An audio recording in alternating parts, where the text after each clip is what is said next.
flesh on my tongue, iron in my lungs, blood on the snow, name on the sheets, night in my veins, storm in my ears. Wolves trace our steps, God's count our kills. You are waiting for Valhalla, I can hear it in your roar. Every scar a burning banner, every heartbeat keeps the door. You are waiting for Valhalla as the crows begin to call. If I fall in thunder. You are waiting for Valhalla.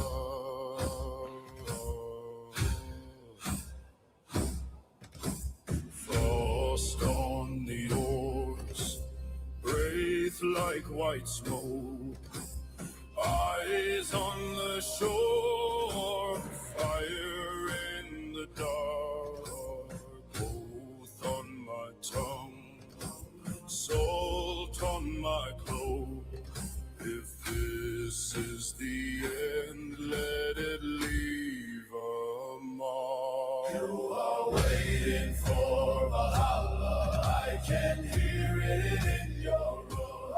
Every scar a burning banner, every heartbeat keeps the door. You are waiting for Valhalla as the crows begin to call. If I fall in thunder. You are waiting for Valhalla. If I do not see the morning, carry my name in your mouth. Raise up the horn, pour the glory, let my children hear the shout. Hey! You are waiting for Valhalla, I can hear it in your roar. Hey! Every scar a burning banner, every heartbeat keeps the door. You are waiting for Valhalla as the crows begin to call. If we fall in thunder. You are waiting for Valhalla.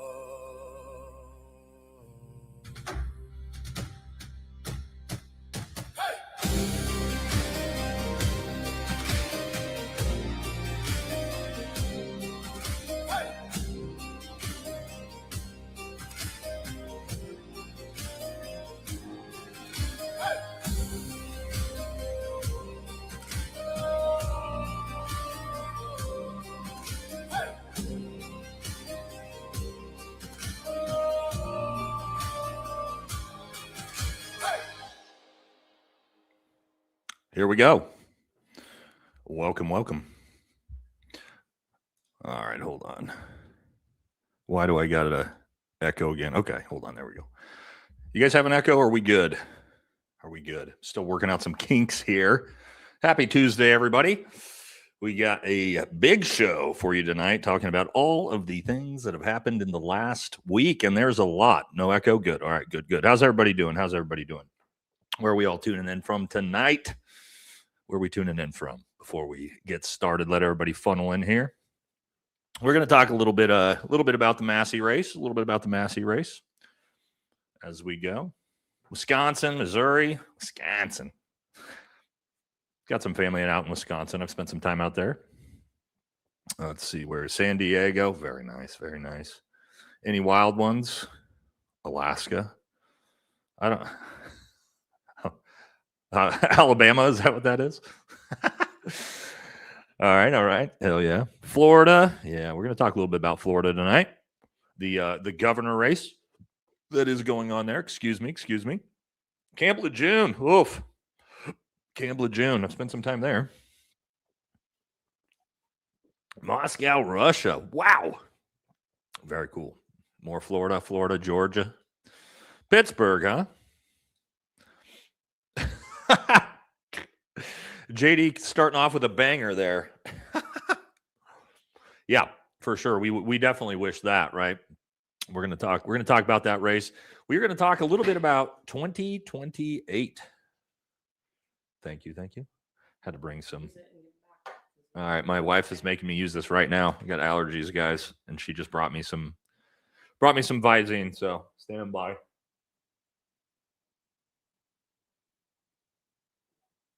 All right. Spring in Oregon, man, especially in a rural area. I get cooked. My allergies cook me. All right, sorry about that, guys. Wife. Hey, I would tell you if I was using cannabis. I use cannabis every night. I couldn't do it in stream though, guys. My brain shuts off. There'd be no way I'd be able to live stream while using cannabis. Wouldn't happen. All right.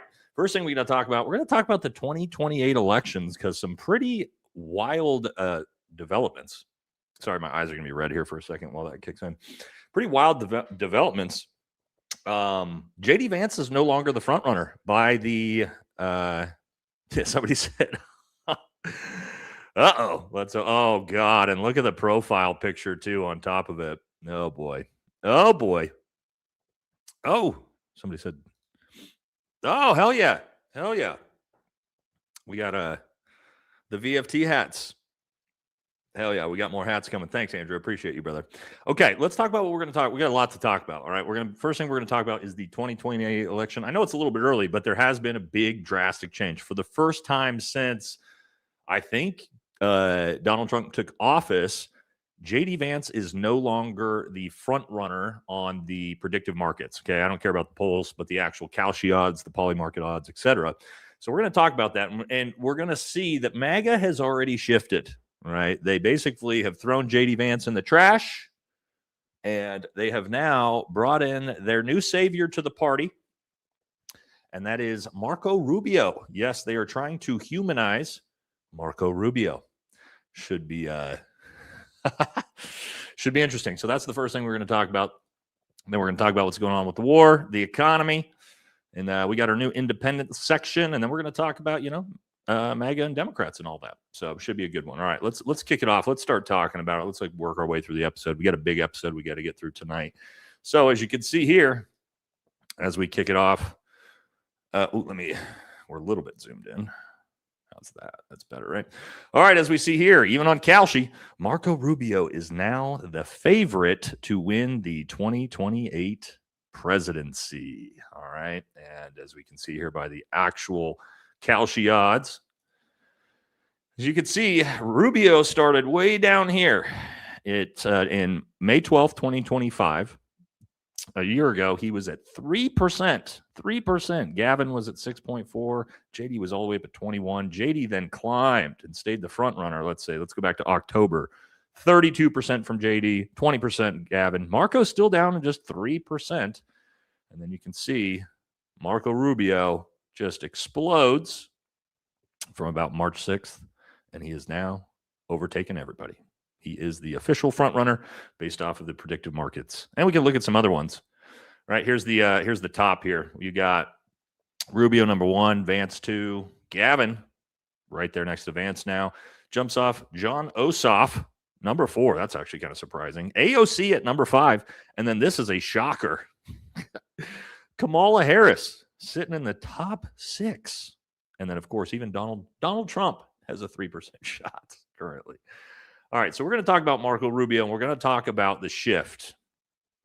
I don't know if you guys have seen the shift yet in coverage, but there's been a huge shift in coverage of pro JD Vance, which is no longer pro JD Vance, from MAGA itself to Marco Rubio. And if you didn't see this, basically you can tell this is the official announcement he's going to run, right? Is this new Marco Rubio, essentially a campaign ad that CNN even was talking about. Let's take a watch. I don't know if you guys have seen this yet or not. Did we just see the first campaign ad for Marco Rubio's 2028 presidential campaign? I don't know. Watch this. We wanted to continue to be the place where anyone from anywhere can achieve anything. where you're not limited by the circumstances of your birth, by the color of your skin, by your ethnicity, but frankly, it's a place where you are able to overcome challenges and achieve your full potential. I think that should be the goal of every country in the world, but I think in the U.S., we're not perfect. Our history is not one of perfection, but it's still better than anybody else's history. And ours is a story of perpetual improvement. Marco Rubio went to the White House podium earlier this week. Hello. Look at that big old smile on his face as they try to make him a regular human being. We're going to talk about that. Yes. So again, we'll get into it. It's more than just this. The shift to Marco. So let me see what you guys think here. We got to do a poll, right? Let's start our poll. How do we want to do this? Let's do the top three, right? Top three. You got Rubio, Vance, Newsom. Do we want a none option? I'm a little bit worried about a none option here because I feel like none is just going to be 98% of you. Do we want a none option? You guys want to? Okay, you guys want to? We'll do a none option first and see how it pans out. All right, let's say this is top three, right? So most likely you're going to see maybe Rubio, Newsom, maybe Rubio, somebody else. Rubio, most certainly, I think at this point, from what we're seeing, is going to be MAGA's choice.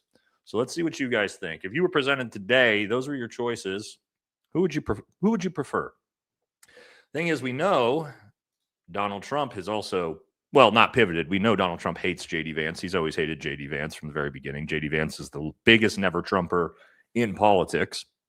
But we also had this happen. This was a little bit longer ago, maybe about a month ago. But this was sort of the moment Donald Trump appears to have changed his predecessor.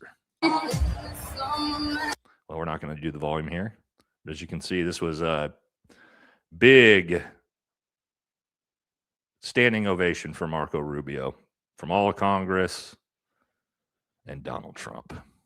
Well, not the Democrat side of Congress, of course.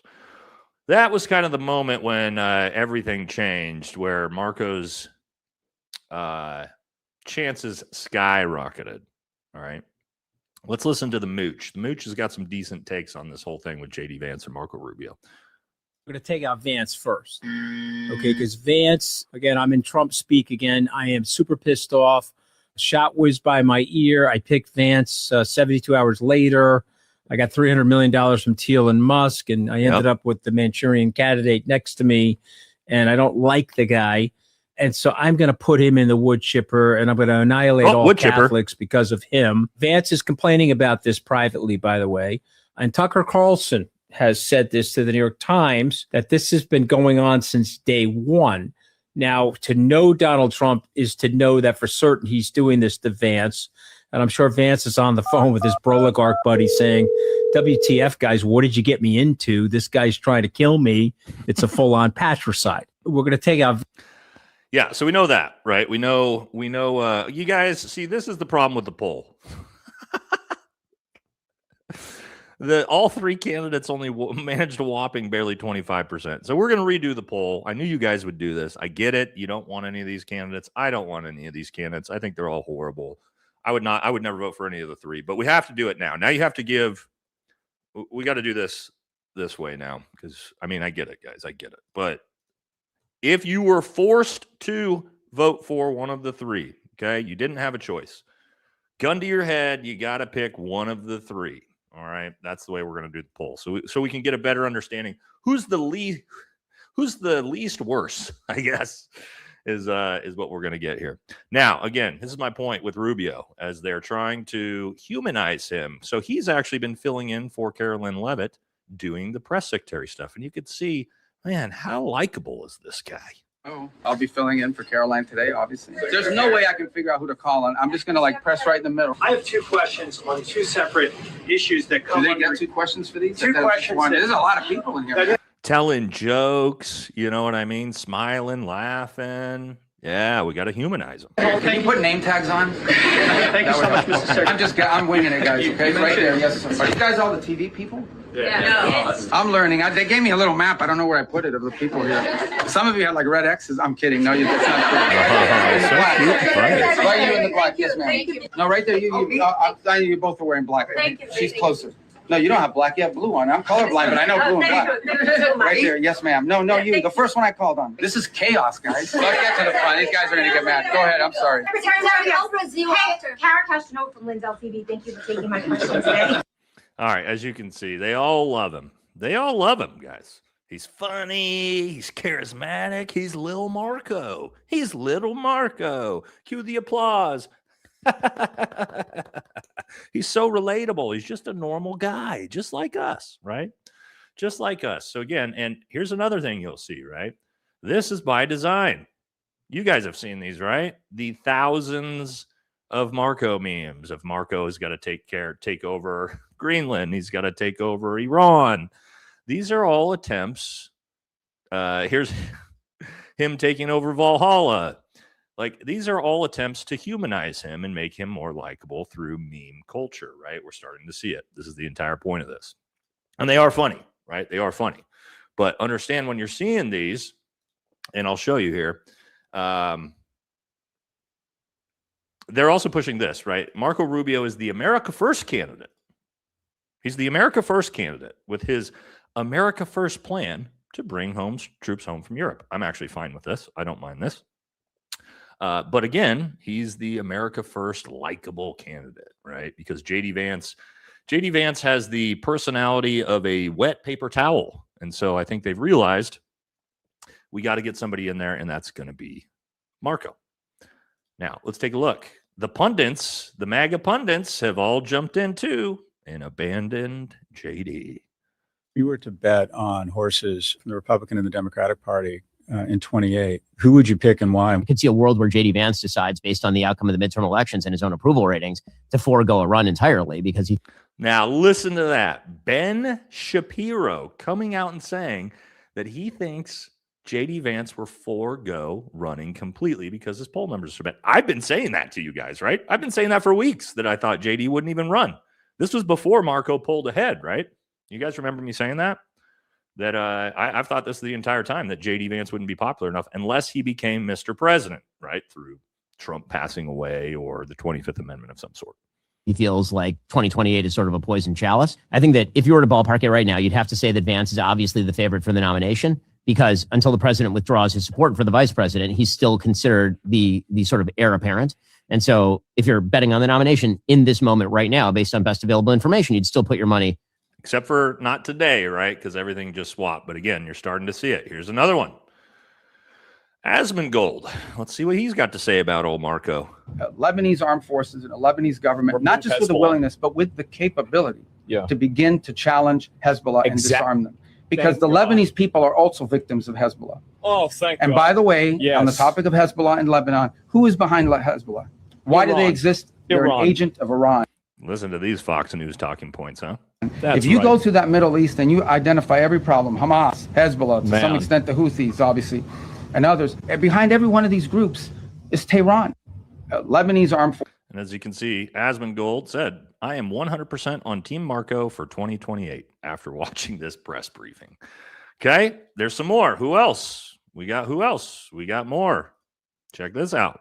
Names of 3 people in your head right now that you'd vote for president. You won't like it. You won't like it. I don't care. I'd vote for Westmore, Governor of Maryland. I'd vote for Josh Shapiro, governor of Pennsylvania. Mm-hmm. I'd vote for Marco Rubio. Oh. Okay. Talk about what? Because this isn't set up. What is it about Marco? He's an adult in the room.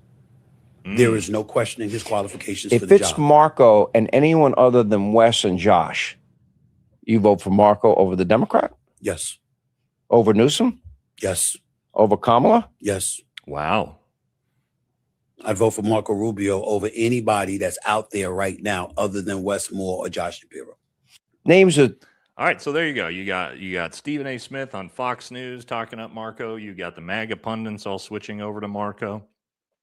You know, what did Donald Trump have to say about Marco running for president? This is an interesting tweet, isn't it? Right here, Donald Trump says, Sheldon Adelson is looking to give big dollars to Marco because he feels he can mold him into his perfect little puppet. I agree. Now, this was back in, I believe, 2016. Turns out the guy who ended up actually taking all the Adelson money was, this guy, Donald Trump, who ended up taking $250 million from Marion Adelson, Sheldon's late wife. Or I guess not late wife, other way around there, but you get my point. So it turns out that Donald Trump actually was the perfect little puppet that could be molded by the Adelsons. But anyway, I digress. That's what Donald Trump used to say about Marco. Isn't that one interesting? Isn't that interesting? Now, here's the problem. What I think is they're going to humanize him, but this is who he is. You fired a U.S. Navy ship. What are we supposed to do? Say, oh, there's a ceasefire. We're not going to shoot down your drone. That's a stupid question. That's a stupid position to take. Of course we fired back at them. They were shooting at us. That's what I would expect to do. Only stupid countries don't shoot back when you're shot at. Huh. He's talking about their naval destroyers being shot at. Well, here's a way that's a pretty good way to not have your ship shot at, Marco, and that is, I don't know, don't start a war and bomb a country and then park your ships off their coast.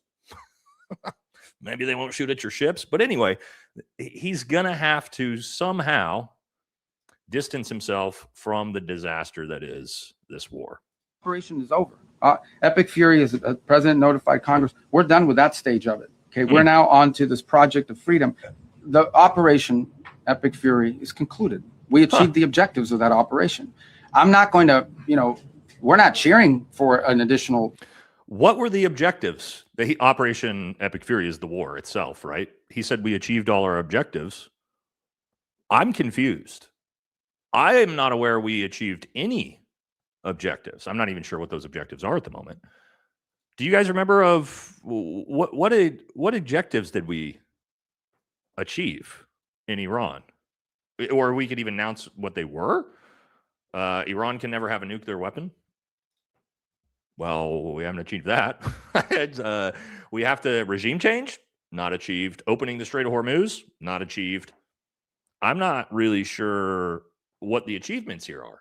But again, to my point, check this out. You want to talk about pretending to be a conservative? Here's this. The War Powers Act is unconstitutional, 100%. Now, this is not the position of me, it's not the position of the President of the United States now. This is the position of every single president that has occupied this position since the day that law passed. It's completely unconstitutional. Now, we comply with it in terms of notification because we want to preserve good relations with Congress, right? And we do that. But even as a senator, I would say that the War Powers Act is 100% unconstitutional. And look. So yes, putting limits on the executive branch for going to war is now unconstitutional, even though it's literally the fucking Constitution. That's the whole point of it. But they don't like the fact that, well, they hit that 60-day mark. And the real reason why we're not bombing Iran right now is because they don't have approval for it. And so what they're trying now, if you notice, this whole Operation Epic Fury is concluded. That's because what they're trying to do is rename it, right? If they rename it a new operation, and I guess this is logic. Obviously, this isn't true, but what they're saying is, well, now it's Operation Freedom Project or whatever the hell they're calling this new one that lasted 2 days, and now they're looking for a new one. They're just going to rename it, and then that restarts the clock, and then you get 60 more days to keep on with your war. Brilliant, huh? So anyway, that's all we're going to talk about with little Marco on the episode. But I wanted to show you guys we've hit that transition point, a couple days ago where we've seen things are changing. Things are changing. Things are shaping. All right, let's go back to that poll. What did you guys decide when you were absolutely forced? Wow, Gavin Newsom. I figured you guys would choose Rubio. 54% of the audience said Gavin Newsom. Over both. That's with this audience, that's rough. That's rough. That's rough. Because we do still have a conservative majority audience, right? So if the conservative majority audience saying Gavin, ugh. I mean, again, it's tough, right? For me, I think they're the three worst candidates. It's the same thing. All three of them are basically the same. But that's rough. All right. That's rough. All right, we're going to talk a little bit more about the war here in a second. Let's hit some super chats. Saw a bunch of them coming in first here, and then we'll move into it. Gian Rayek says, if Massey is defeated, we're going to talk about that race. It's getting scary. I'll be close to losing all faith in our democracy. Look at what our greatest ally did to Kat Abu. Yeah, we'll talk about that when we get to it. If Thomas Massey, it's the most important election in America, not just not just because Massey is a good politician, but because of what they are doing to try to unseat Massey. They're trying to buy the election with tens of millions of dollars from the AIPAC lobby, from the pro-Israel lobby. And if they're able to do it against Massey, who's probably one of the most popular politicians in Washington right now, if they're able to buy that seat, they can do it with any seat in America, and we haven't moved forward at all. So we'll keep an eye on that one. We'll talk about it later. All right, Bobby, big donation. Thank you, brother. Says the men and women in this shitstorm need our praise and support. After all, these young men and women need to be protected from the failure of our domestic policy, and politicians God protect troops. My feelings are hurting tonight. Yeah, this is a really good one again with our not just, I saw somebody, was it a meme, said the other day that it's great to have a war so all your young men can go off and die so they can't protest the new data centers. I was like, oof, that's kind of a good point. But yeah, I agree with you on that one, Bobby. That's part of the problem is our politicians decided where to send our soldiers to go fight and die. So they need to be protected just as much, to Bobby's point. Thank you, brother. All right. Thomas says Lady G probably thought that Hormuz was a okay. And wanted to, okay. All right. You guys can read this one for yourselves. I'm not reading it out loud. Thank you. Resident Floritard expert. Oh, Floritard, like Florida. Okay. JD is as well. I think he's in the chat.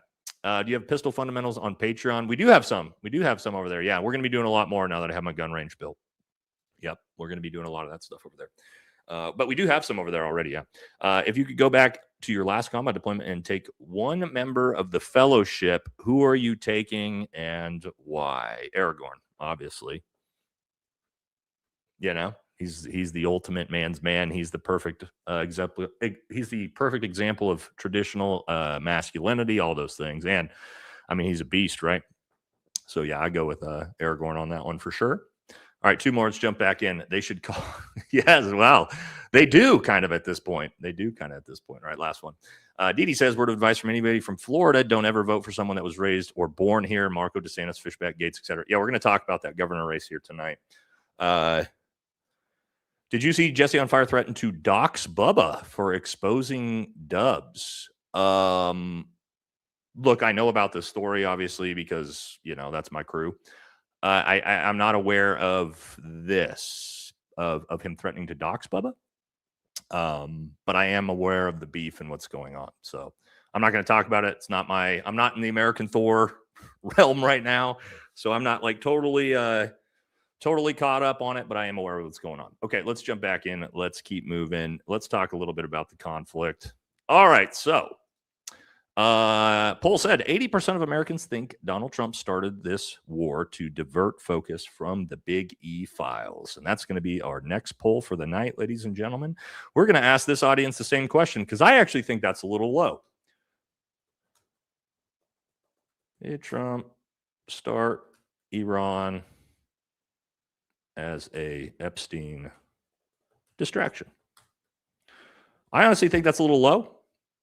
I think that's very generous, but let me know what you guys think. All right, this was kind of interesting. Donald Trump was asked, do you think about Americans' financial situation when it comes to Iran? And he said, not even a little. So let's take a look. This is from our buddy Jack over at Black Scout Survival.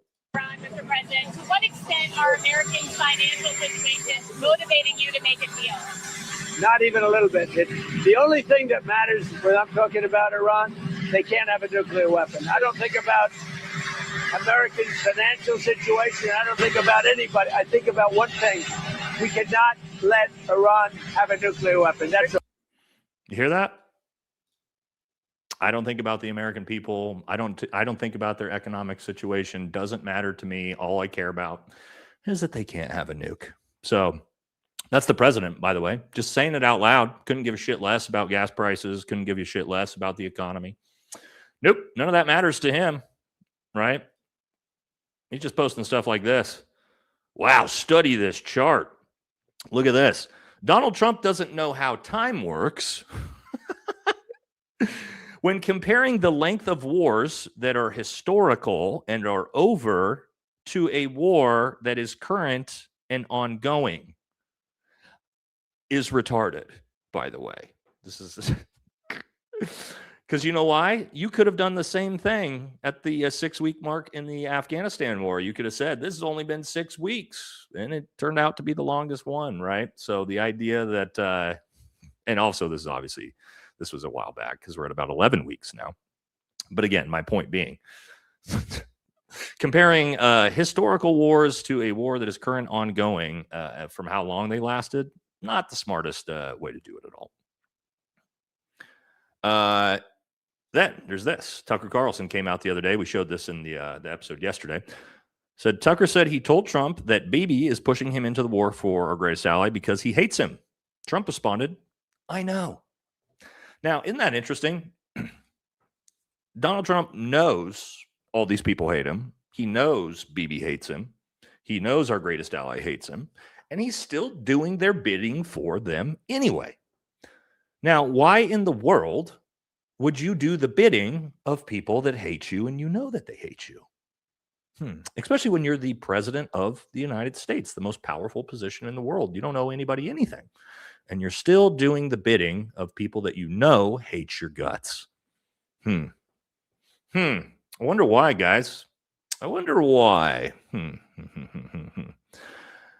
Not sure. There's some pretty, pretty good ones. But, just something to think about. All right, Bernie shared some statistics on this so far. Let's take a look. These are statistics of since the conflict started. We've got 3,000, a little over 3,000 of people killed in Iran, 27,000 wounded, close to 3,000 killed in Lebanon, 28 in the Gulf states, 26 in our greatest ally, 13 from us, thousands wounded.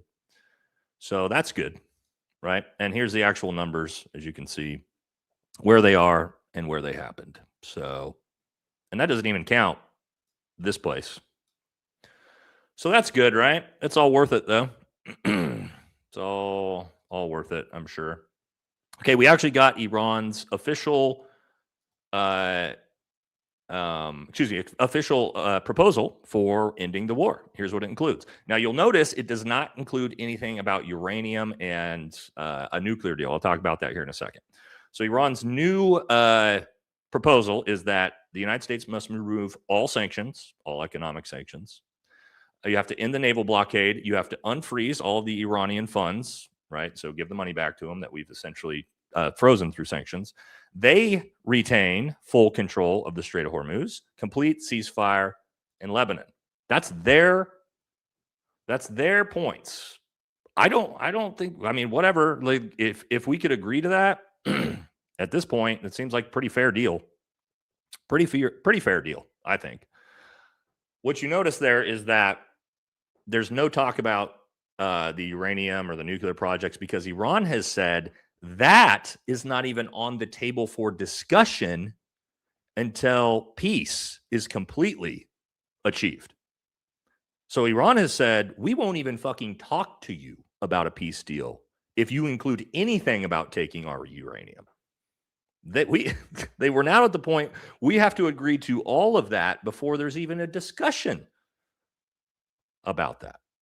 I mean, it's getting more and more lopsided as we go on what America is getting out of this, right? Because there's nothing for America to get out of this. So when I say it's a pretty fair proposal at this point for the United States and the global economy, and we're getting nothing positive out of this conflict at all, doesn't seem that bad. Now, there's also Jack did a video on this too, I believe, talking about this, that apparently, I don't know enough about this yet, guys. I got to do some research on it, but apparently there's a ton of internet cables, global internet cables. And as you guys know, I'm sure that the internet cables are actually on the ground in the ocean, right? That connect countries together and whatnot. That Iran is now planning to seize control of undersea internet cables in the Strait of Hormuz. This would allow them to turn off the internet to all the Gulf states, which would be obviously catastrophic. So that's not great. We don't, I don't know if that'll affect us or how that'll work, guys. I don't know enough about this yet. I got to look more into it and research more upon it, but that's what Iran is now talking about.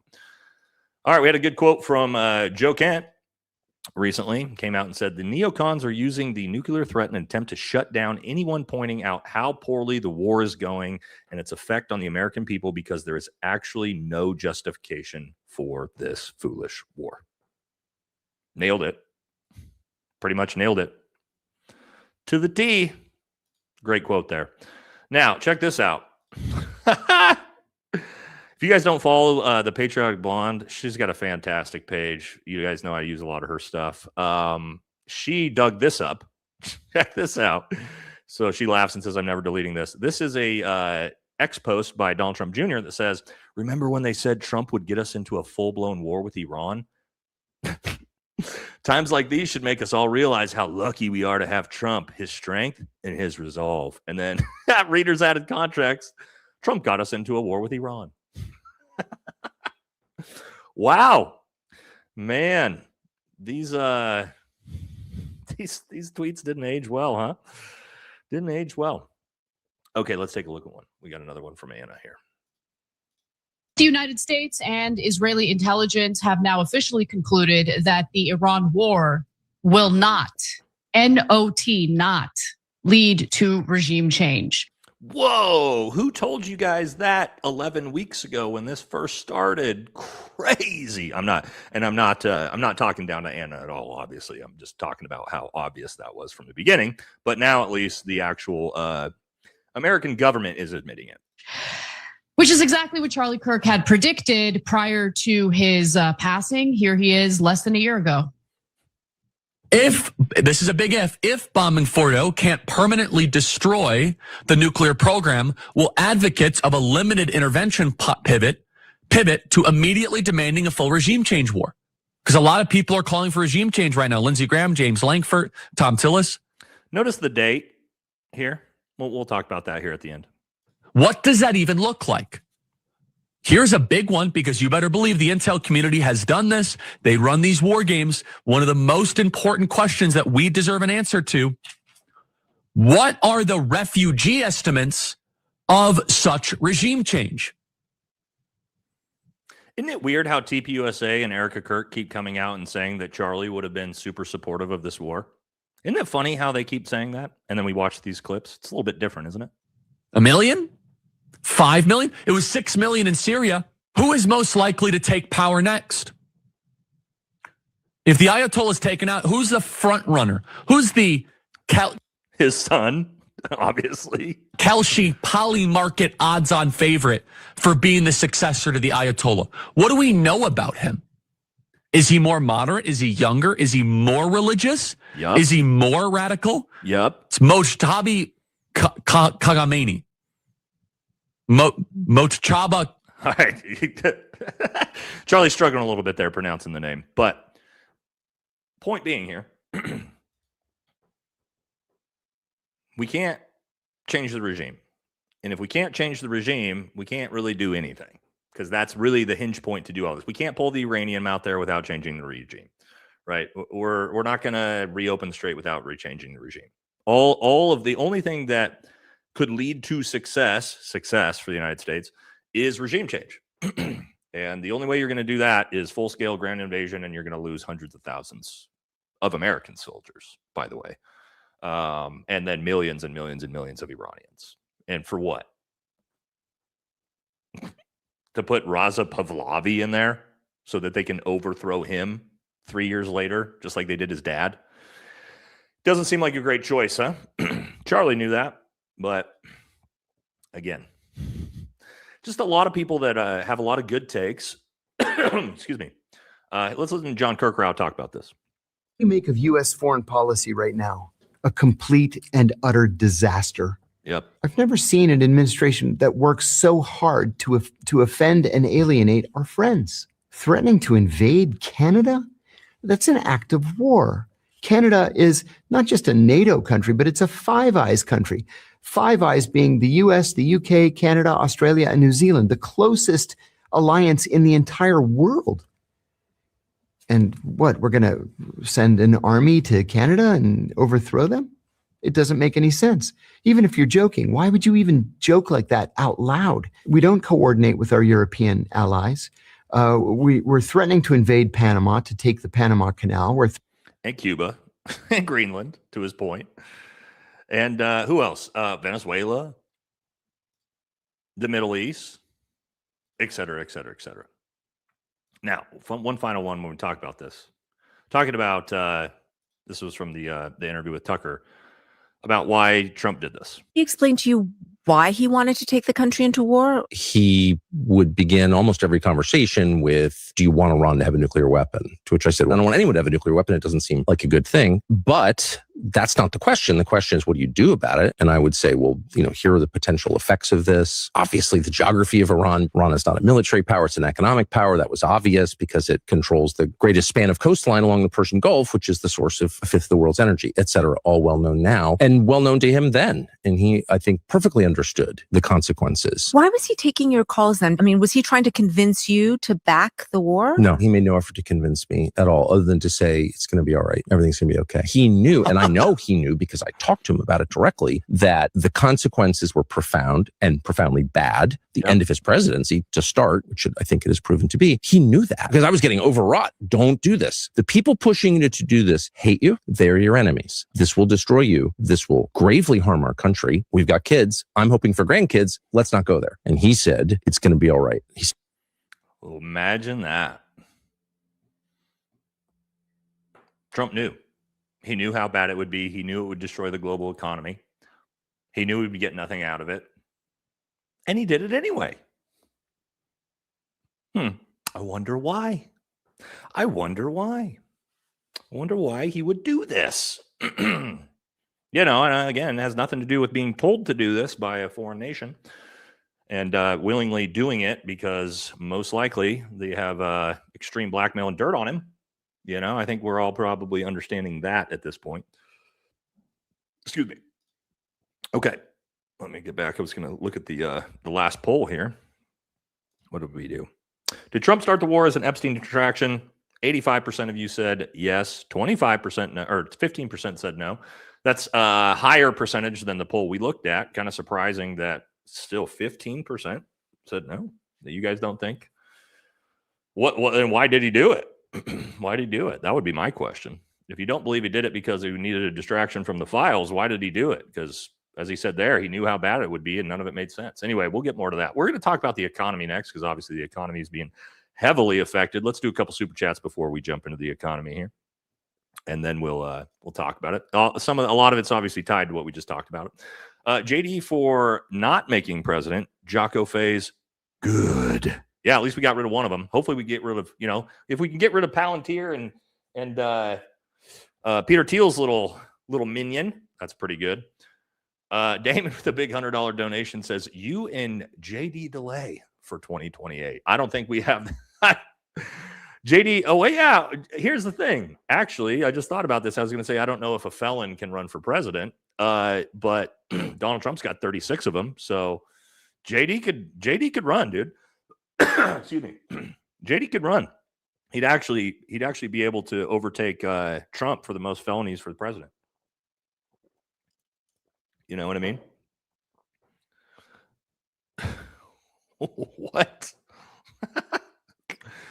Dye your beard blue, you left-wing nut. Coward that attacks women and widows. Oh, Erica Kirk. I see. Yeah.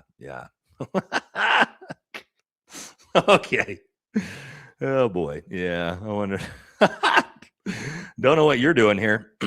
Wow. That dude's in here defending Erica Kirk. Rock on, dude. Yeah. She's such a grieving widow. Oh, big time. Okay. Bobby Lynn's already drunk. Oh, Bobby Lynn's drunk already. God, sorry, guys. Well, Bobby did warn us that he was going to get drunk tonight. So good. Bobby says, yep. Bobby Lynn, let's take a shot every time our greatest ally buys a candidate. We're going to the ER tonight, boys. Bobby says, I'm with you. We're going to look at all this stuff tonight. Shady delay and mayonnaise 2028. All right, last one. Miss Cato says, we think these options suck, but after the UFO crap and CK slop, just watch next so you know Petey and Cashier are going to be who they give us. Pete, there we go. A Pete Hegseth Cash Patel ticket. for 2028. That's who I'm getting behind for sure. Okay, let's jump into the economy. Let's talk about what's going on with the economy. This is a really interesting chart that I found, guys. I want you guys to see this. I think this tells us a lot about our culture and our society. Okay, and this is the actual price change of goods in the last from 1998 to 2018. So it's a little bit behind, but as you can see, like obviously these numbers are going in very specific directions. Now, let's look about the things that have increased in cost the most. The number one highest increase in costs, hospital services. Number 2, college tuition. Number 3, college textbooks. Okay. Number 4, childcare, nursery school, medical service, hourly average earnings. Okay. That's like we got a little tiny bit of increase, so that's nice. Only what 65 or like what 70% increase in earnings over 20 years, even though prices have increased, 25x or 10x. Okay, CPI. Now look at this. So these are all things that are just massively ramping up in costs. And we're going to talk about what all this means here in a second. You guys are probably going to figure this out as we go. They have the things that are sort of just sitting static: new cars, household furnishings, apparel. Now look at this. Look at all the things that have gone down in price since 1998 drastically. Telephones, wireless telephones, computer software, toys, televisions. I saw this and I went, this is interesting. All of the things that keep you educated, keep you alive, childcare, allow you to go do these types of things, allow you to improve yourself, allow you to educate yourself. All of those things are ramping up insanely in costs. All the things that are designed to keep you dumb, lethargic, and stupid, wireless telephones, apps, softwares, games, toys, televisions, are all getting cheaper and cheaper and cheaper. Now, why might that be?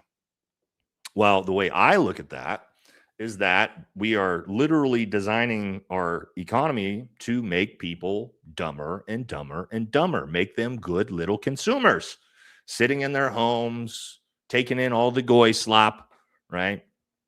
Not doing things that are bettering them and making it harder financially to actually improve yourself, to educate yourself, to go out and do all these things.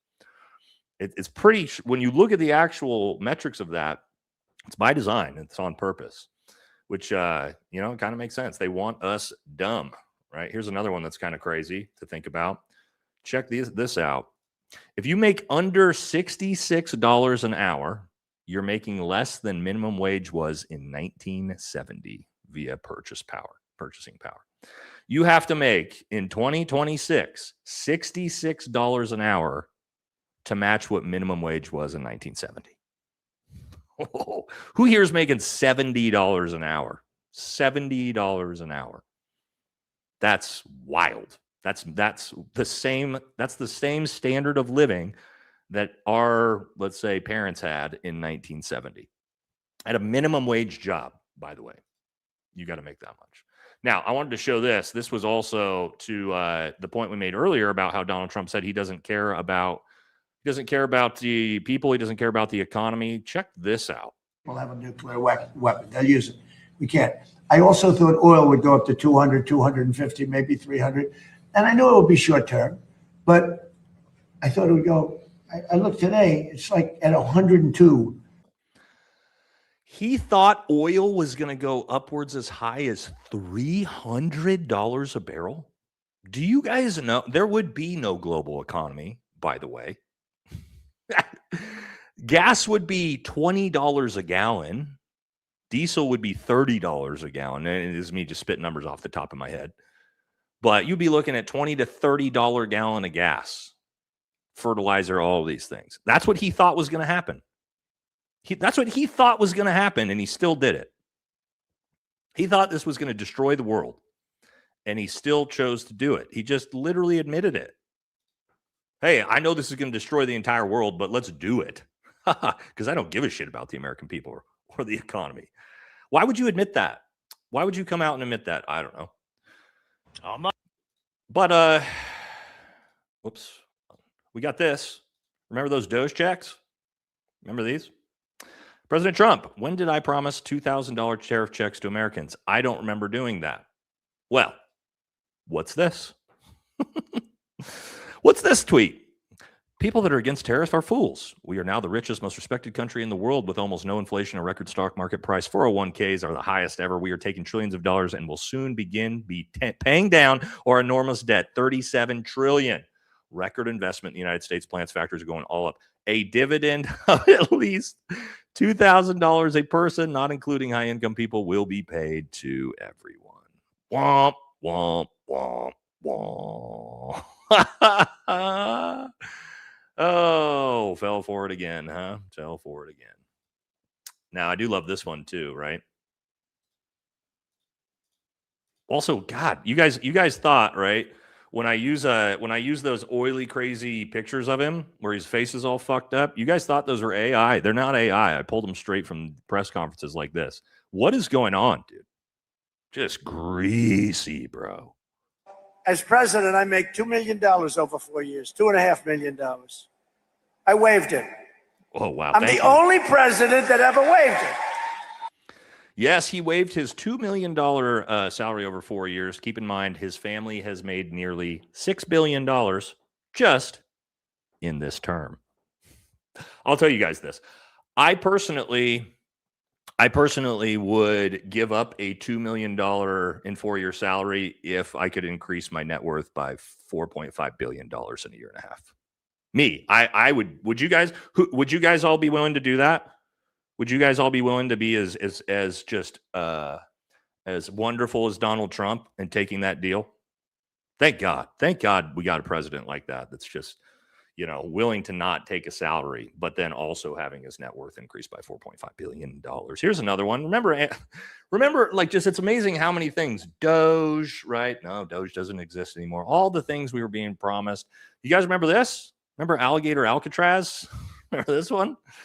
Federal and state officials consider closing Florida's Alligator Alcatraz over costs. Yes, Florida and federal officials are discussing shutting down Alligator Alcatraz Immigration Detention Center in Everglades, according to a report from the New York Times, because Governor Ron DeSantis said the site was always intended to be temporary because they can't afford to run it now. So there you go. The cool Alligator Alcatraz is shutting down because they can't afford it. Sweet. Here's another one. Just some memes. I see things like this and I laugh. As he says here, they're out here charging $20 for 8 wings. I don't give a fuck about no aliens right now. We're going to see a lot of that. How about this one? Elon Musk came out and said this. Man, he sure makes me want to be a socialist when he says shit like this. Just in, Elon Musk says his goal is to reach a 10 trillion net worth. 10 trillion or bust. Yeah, that's great. One citizen worth $10 trillion. That's going to be great for us, right? Glad he's very, good with his charity. Let's look at the current top 5. The current top 5. The planet's 5 richest people are worth nearly $1.8 trillion, in part because they have not given away any of their wealth. Elon Musk is worth $840 billion, guys. He is going to be the first person to hit $1 trillion. $1 trillion. Does a human being need $1 trillion? I don't know. We'll talk about that. Larry Page, 260. Sergey Brin, 240. Jeff Bezos, 224. Zuckerberg, 220. That's a lot of money, guys. 5 people worth $2 trillion. I got to be honest, guys. That shit makes me want to be a socialist and say redistribute the wealth, because I really don't think 5 people need to have more money than the bottom 80% of people in America. I mean, call me a liberal if you want. I'm fine with that. But maybe we could tax them. I'm not here to say we need to take all their money, but we could maybe tax them a little bit more. Maybe. I don't know how you guys feel about that. If you're worth $850 billion, you could probably help out a little bit more. I don't know. Maybe not. Maybe I'm crazy. If you listen to MAGA, then they'll tell me I'm crazy. No, we want billionaires to have all the money. All the money. All right. This one's going to be quick, guys. I don't want to talk too much about it because they've made it very clear that we're not supposed to talk about this. I'm not going to play the video, but if you didn't see, because this relates to the economy. All right. U.S. on alert. 5 cases confirmed of the HV. Right? I'm not saying this out loud. As it's begun to spread in the United States. Sick. Can't wait for that. And guess what? Guess who's already out talking again? Our boy Fauci returns to the spotlights to tell us it may be time to start wearing masks again and maintaining social distance. Yes, I told you guys, I'm not worried about the virus. I'm worried about our government and what they are going to use the virus for, right? I just, we'll see what happens with that. But that's how COVID started. Right? Couple cases here, couple there. We already have them in America. And again, 6-week incubation period. Yeah, let's hope they don't try to do it, guys. Let's hope they don't try to do it. Lockdowns, vaccine mandates. We're not going back to that shit, man. I'm not doing it. I don't know about you guys. I don't think anybody's complying this time. I don't know. Let's do a poll, right? Let's do a poll. What you guys say? And this is, we played this game once. Will you comply with let's see what kind of, let's just say mandates. You know what I mean, right? Social distancing, masks, vaccines, all that. Will you guys comply? Are you going to comply? Okay. If they come. I don't know if they're going to come or not, but they're already talking about it, right? All right. Excuse me. That's going to wrap up the economy. We're going to get into some independent stuff here next. Let's do a couple super chats as we do this. AJ says Marco got some adrenalutin. What's this? Is this like androchrome? I don't know what that is, AJ. Extrapolate for me, bud. Joe says a vote Marco Polo Marco. Yeah, just saying.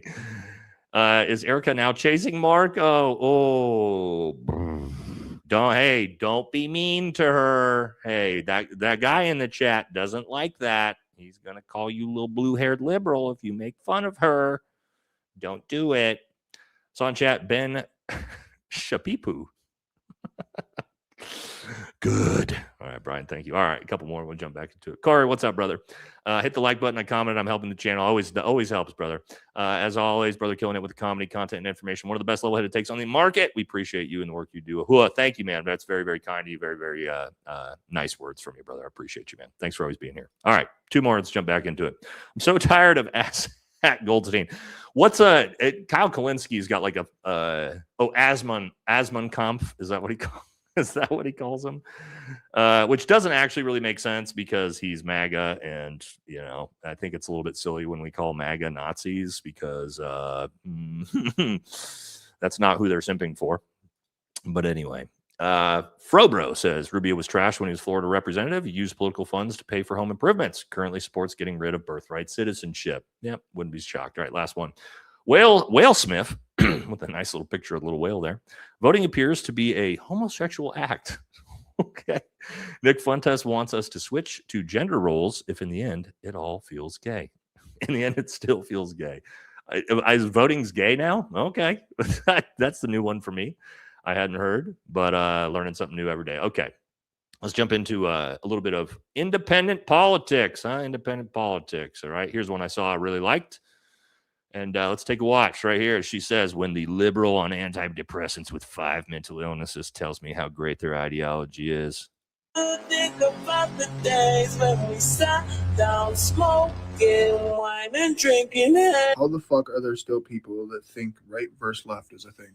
Do you guys realize you're both equally as slow as the other? Like, we actually know for a fact that we're being ruled by satanic child raping and baby eating pedophiles. And there's still so many people just like, no, it's the liberals. No, it's MAGA. Like, do you realize how convenient that is for them? You don't think that they're doing that on purpose? Because I'm telling you right now, with absolute certainty, if you think it's right versus left, you're slow. Like, you got to have the survival instincts of a fucking suicide bomber to think that's not what they're doing. Like, I'll admit, I fell for it for a second. I was like, yeah, bro, fuck that. Trump's the better choice. Whatever. But, like, come on. We are fucking past that now. You guys got to be shitting me. Do you know how inconvenient it would be for them if everyone was like, right versus left isn't real? oh, well, then we can all just come together on the one common issue, which is most people can't afford to live and they're kidnapping, murdering, raping, and eating our children. This is literally like the SpongeBob movie when they put buckets on everybody's heads. This is why I always say all hail plankton. This is literally what you. No, I agree. You guys know that.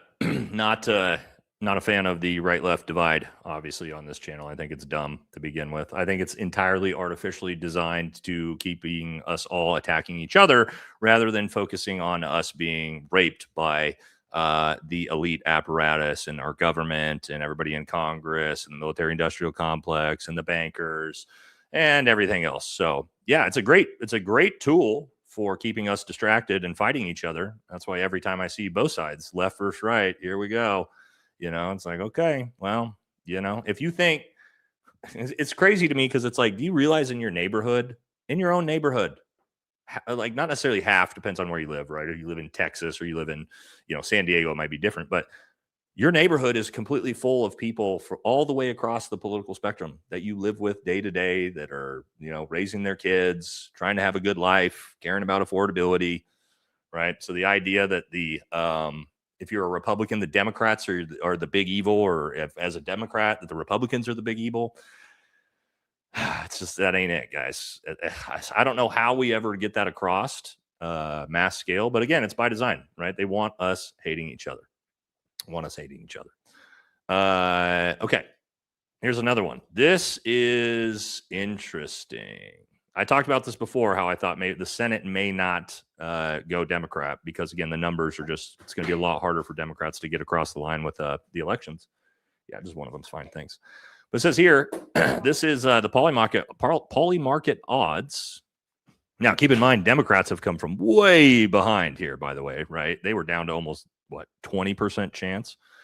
So obviously Democrats are scaling up to this, and Republicans are following us over time. But as you can see, we're locked in at 50-50 as of a week ago for who takes the Senate. So it'll be interesting to see as the next, 4 or 5 months unfold, what happens to these numbers. As you can see, they're not trending in a good way for the Republican Party, but still 50-50 shot right now.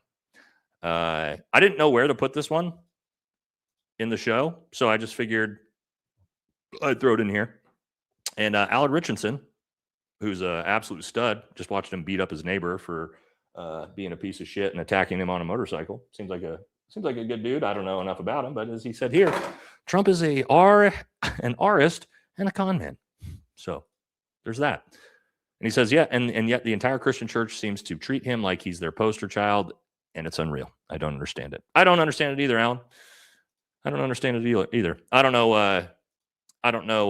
again, where that was going to fit, but I figured I'd put it there. Okay, next, we got to talk a little bit about the elections going on, all right? We're going to talk about the Massey election. Yeah, we all know this, right? $10 million so far, and this was as a week ago. I'm sure they're ramping the spending up even higher. This is Thomas Massey's opponent. Now, why would they be spending tens of millions of dollars in a congressional race for the House in Kentucky? That seems wild to me, doesn't it? Doesn't that seem wild that they're willing to spend that much money to unseat Massey? Pretty crazy. But guess what? Here's his opponent. Let's take a look at this. Look, this guy is not a fucking real human being. Like, he is a literal puppet, right? Can we all agree that he's just a literal puppet at that point? He's not a real human being. But check this out. I'll prove it to you. Throwing my caffeine dips here.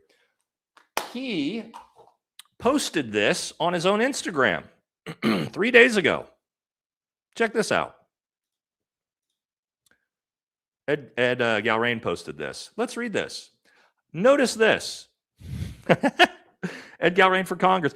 Guys, this is why you can't give boomers AI. Check this out. He posts, here's a polished social media post in your usual campaign community-focused tone. Everybody who uses ChatGPT to write papers with knows what this little headline is. And then it says here, today I had the opportunity to visit with folks at the Vanburg Merry Fest of Vanceburg, Kentucky. Events like this remind us what makes our small towns and communities so special: faith, family, patriotism, and neighbors coming together. He literally had ChatGPT write this for him and is such a fucking old boomer slop puppet that he literally copy pasted in ChatGPT saying, here's a Polish social media post in your usual campaign community focused tone. Yes, this guy is not a real fucking person. He is literally just a plant. I mean, come on, dude. You don't have anybody that's paying attention to what you're posting online as you're running for Congress. Like, come on, bro. A little whoopsie daisy. All right, excuse me. Again, let's say this. There are not very many politicians currently that I give outward support to, that I will say, I want this person to win. I would endorse this person. I would support this person. I would donate campaign money to this person. Very, very few. Thomas Massie is one of those people. 100% support Thomas Massie. His election is the most important election in America. We talked about why earlier. And so hopefully, hopefully he can get it across the finish line, because, he needs, he's going to need a lot of help. He is leading still, but it's going to be close because they are spending so much money to try to unseat him. By the way, just so you know, there's 3 billionaires that are funding the campaign, funding out Ed Galrain's campaign. They are, and I know this is going to blow your mind, in the Epstein files. Yes, whoa, crazy. The billionaires who are trying to unseat Massie are literally in the files. Whoa, no way. It's almost like, yeah, somebody said Plattner is quality too. Yeah, for sure. We're going to talk about Graham tonight as well when we get to the Democrat section. He's doing really well. All right, now check this out. We're still in races, right? This, and we give him a hard time sometimes with Fishback, but this was actually a hilarious post from him. So he responded to Ben Shapiro just endorsed Byron Donalds for governor, calling him a great ally of Israel and a friend of Netanyahu. And James Fishback comments back, BB Smalls and Apac Shakur. Obviously, this is stolen from old Brandon Tatum, but I have never heard BB Smalls about Ben Shapiro. So that was a incredible one from Fishback there. I definitely will be I'll definitely be definitely be stealing that one. BB Smalls is absolutely hilarious. Anyway, now check this out. You guys remember this guy? This weirdo, the Bavino with ICE? Well, he came out and said that there are 100 million illegal immigrants in the U.S., potentially more. So he says here, it started at 10 million 30 years ago, culminating in 20 to 30 million under Biden. And I don't know how these numbers are scaling. This is a little crazy, but yes. And then he says the conservative number sits at 100 million illegal immigrants. He is claiming 1/3 of the country is illegal immigrants. Maybe there's 500 million. Maybe it's 200 billion. Yeah, great. 100 million? 100 million? Do you know how many people that is? That's like what? What city has like 1 million people in it? Let's say like Portland. I don't know exact demographic numbers of Portland. Let's say Portland had 1 million people in it. That would be 100 Portlands of illegal immigrants in this country? Really?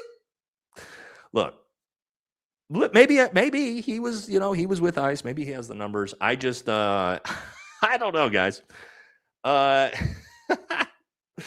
don't see 100 million being an accurate number there. I think 20 million is probably a closer to, and I think that's probably still a little bit high, but I think that's closer to what we're looking at. All right, let me look back. Will you comply with mandates? 84% say no. So 85% say no, 15% say yes. Interesting. A lot less. Now, this is just for, this has nothing to do with this section of the show. This is just for that guy that was crying about Erica Kirk. So I hope you're still here. Let me know what you think about this. So here we go. This meme that says, Erica Kirk getting ready to upload another angry TPSA video as her baby lays on the floor. So I hope you're still here, man. Is that hopefully you're here and you saw that, and hopefully this offends you as well. But yeah, there's that. Anyway, guys, had nothing to do with that part of the show. I just wanted to show that for him to trigger him. So there's that. Okay, now let's get to our boy Trumpy poo, huh? Trumpy poo. Right. Did you guys see this? Now I want to direct your attention over here to who posted this. The literal White House account posted Donald Trump, tough guy, hands on the desk, photoshopped with himself over the song All I Do Is Win by DJ Khaled. So yeah, that's what our White House is focused on, is posting these types of memes. So got that going for us. At the same time, Donald Trump has officially made history. Now, again, this is MSNBC polls. So there's actually going to be the worst. Fox News are the best.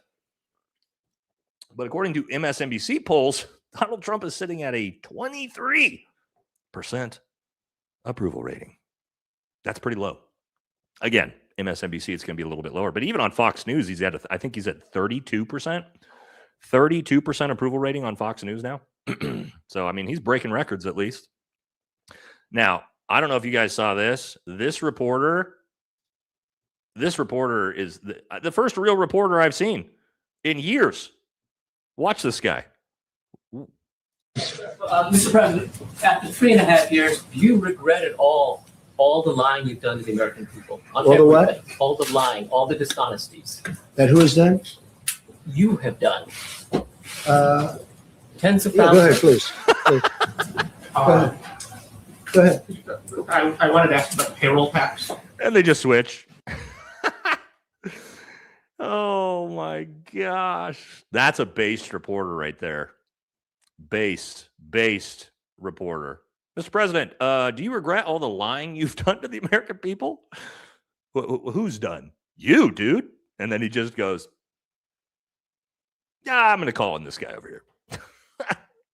Didn't even answer. Didn't even give his typical Donald Trump, fire back at the reporter, piggy, right? Just that he was blindsided by that dude of just next question. I'm not prepared for that one. All right, here we go. Let's get a little comedy to lighten the mood here for us, huh? Watch this. This is Trump talking about declassifying all the UFO info. Because, by the way, we're in a war with Iran. Yep. The Epstein files, the rest of them are not going to see the light of day.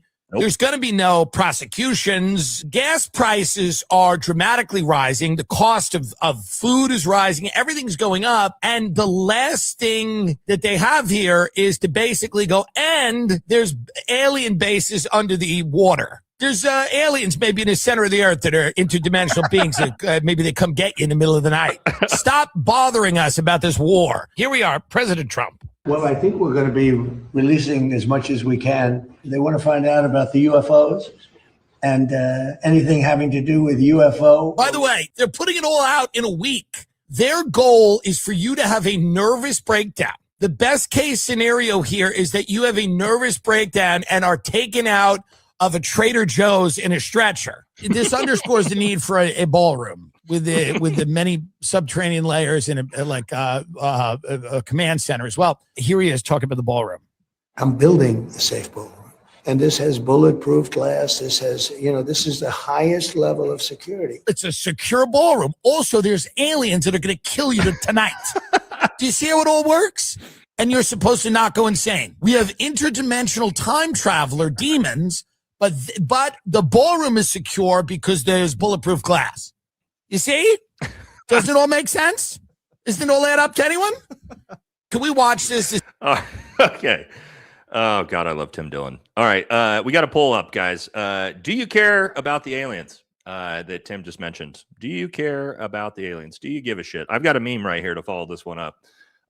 This was fantastic. You guys know the classic Jurassic Park meme, right? So we got an alien here. See, nobody cares. And it's Donald Trump. So when will you release the Epstein files? That's America right now. We're all him right now. Just no, we don't care. It turns out we do not care about the alien files at all.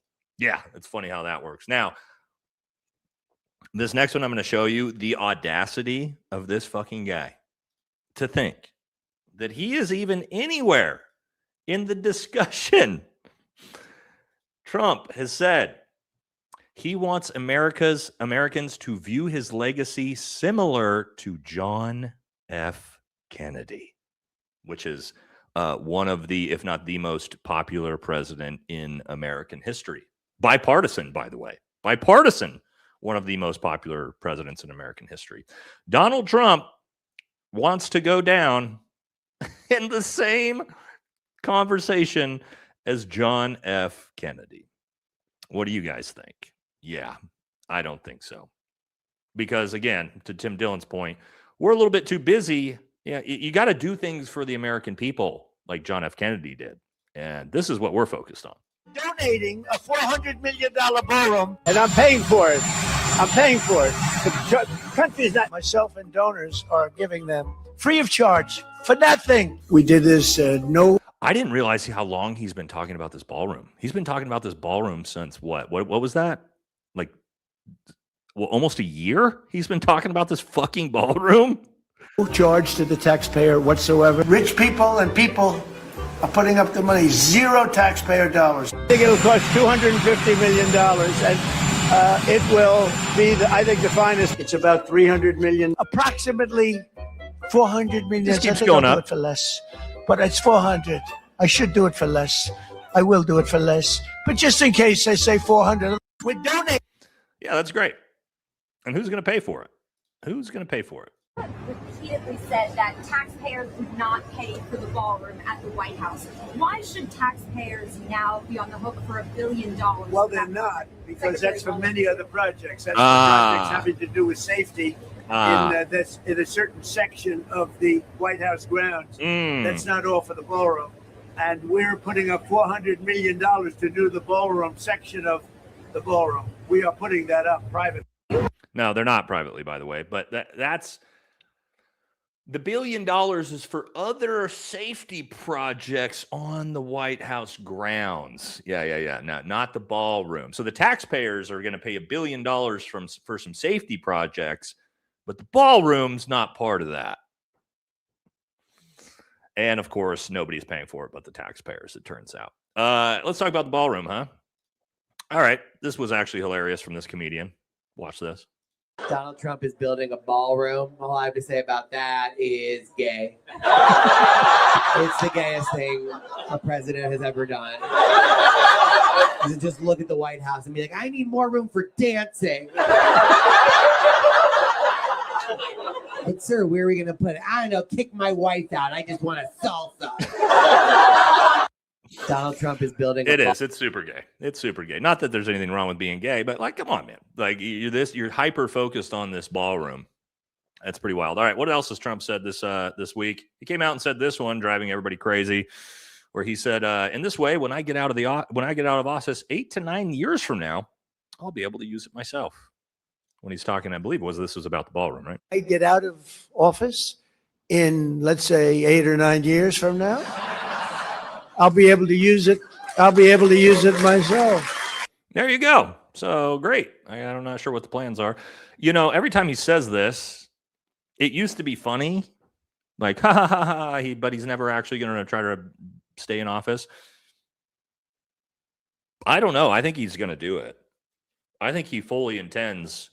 I think he fully intends to try to stay in office. And the reason why I think that is he has to. His family is hosed. Now, he's going to pardon everybody, right? He's going to pardon himself, which will be the first time. I believe the first president to ever pardon himself. Donald Trump will pardon himself. He'll pardon all of his family members. He'll pardon all of the people that are insider trading, that are, a part of that. He's going to pardon his entire administration. He's going to pardon his entire cabinet. However, that doesn't necessarily help with some things, right? There'd be ways around that. So I think he's going to try to stay in power because they're going to try to ruin his life and his family's life. When Democrats take power, they're going to be bloodthirsty. And so I think he thinks he has to stay in power. So yeah, I think there's a good chance that he actually might try it. You know what I mean? Because I think he thinks he has to. Now, if he kicks the bucket out of nowhere, his family, let's say JD Vance takes over and doesn't pardon anybody, the Trump family is cooked, and rightfully so, right? They're gonna get investigated and found guilty for all their fraud they're doing. Billions and billions of dollars worth of fraud. So it'll be warranted, but yeah, I think he knows, and he's a little bit scared. He's a little bit scared of that. Now, check this out. We talked about this. I think we talked about this on Friday. I think JD sent us this as we were talking about it, but yeah, we saw this one, right? MAGA evangelical leaders gather at Doral to bless and dedicate a gold statue to Donald Trump. I want to make sure everyone can hear. Okay, sir. Hello, everybody. I want to thank you so much for being there today, and more importantly, for what you did.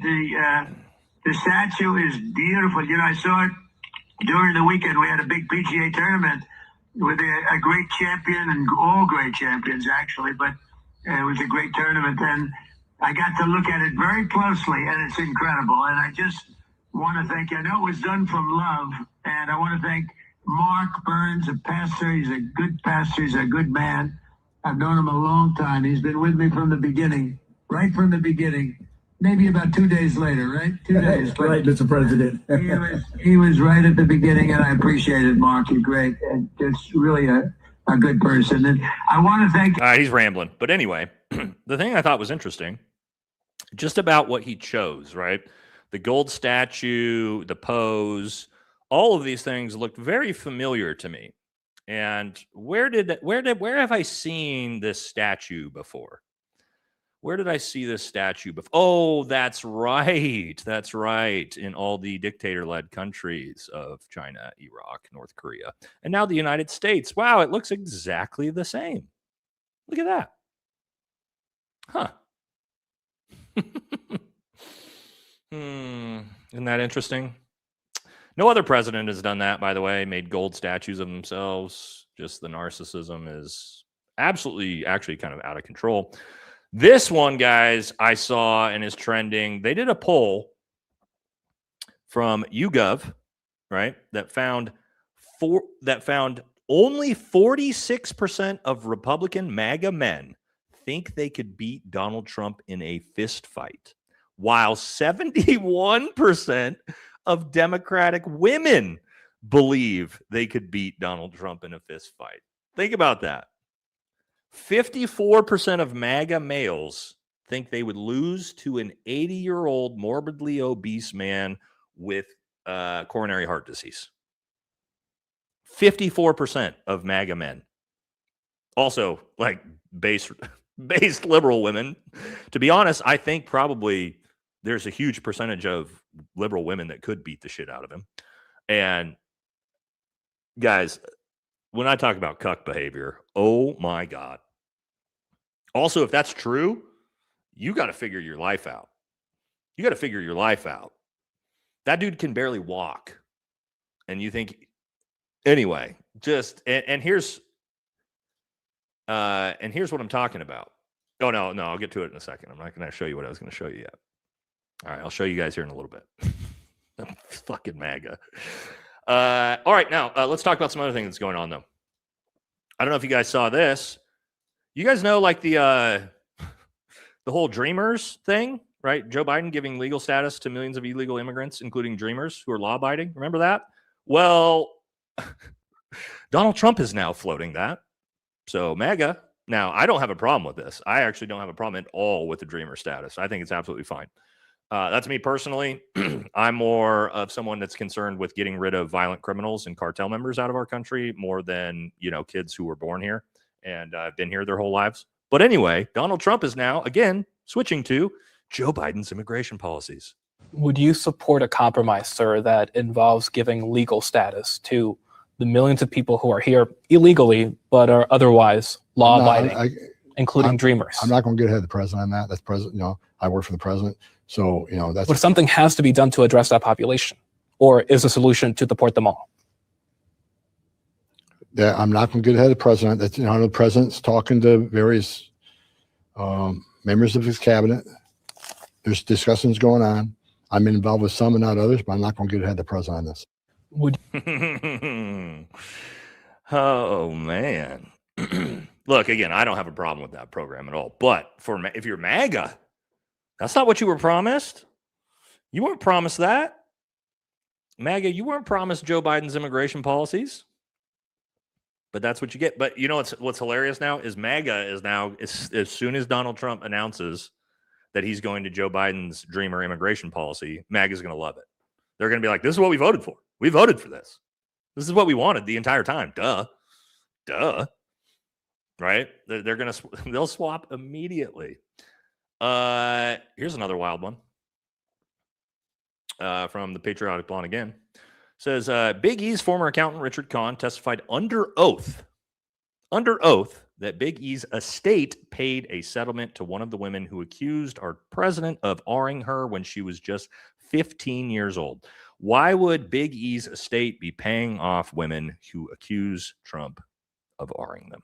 I don't know. Good question. That does seem pretty weird, especially when he testified for it under oath. So, I don't know, MAGA. I mean, just at some point, there's going to be enough information here that you, I don't know what it will take to get you there to know who this dude is, but seems pretty bizarre. Seems pretty bizarre, doesn't it? But anyway, speaking of which, another fun one. Turns out here, a familiar pattern. Trump has declassified the government's files on aliens and UFOs, but the DOJ redacted all parts where he molested the aliens. So that's a catch you in the back half of the joke there with that one.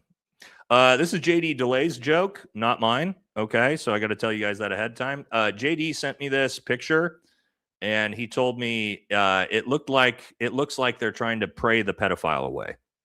Yeah. So, again, not my joke. Not my joke, but that's JD's joke. Yes, it looks like pray the pedophile away, right? Nice little convention they got going on to hopefully get rid of the problem there. Also, final one here and all the crazy shit he's got going on. Why not? Donald Trump is reportedly considering making Venezuela the 51st state. And somebody said, before Puerto Rico, laughing emoji. Also, this is a funny one, right? Because so what you're telling me is we had to go to war, and not war, but we had to go in, kidnap the Venezuelan president because of the Tren de Aragua gang problem that's in the United States, that we deported all them back to Venezuela. But now we're saying Venezuela is going to be the 51st state, and all those people that we deported are now going to be American citizens.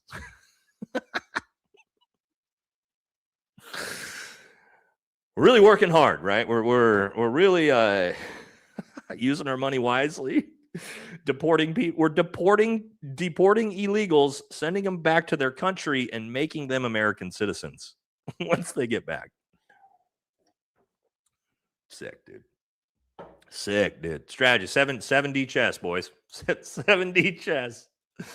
Oh, this guy, man. Like where this comes from. Okay, we're gonna get into what's going on strictly with Republicans here in a second. That was Trump. Let's get a couple super chats before we jump. There's some funny ones coming up, by the way. And then we'll jump back into it.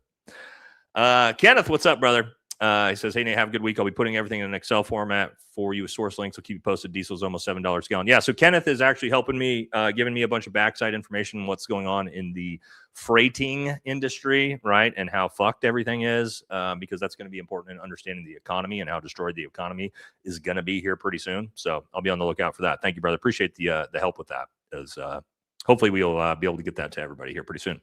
Okay, Fishman says maybe covered this, but Trump said he didn't care about Americans' financial problems. We did. We showed those clips at the start of the show. Only that Iran can't have a nuke. So sick of this orange freak. Yeah, we showed those. We kicked off the economy section with those. Yeah, we saw that.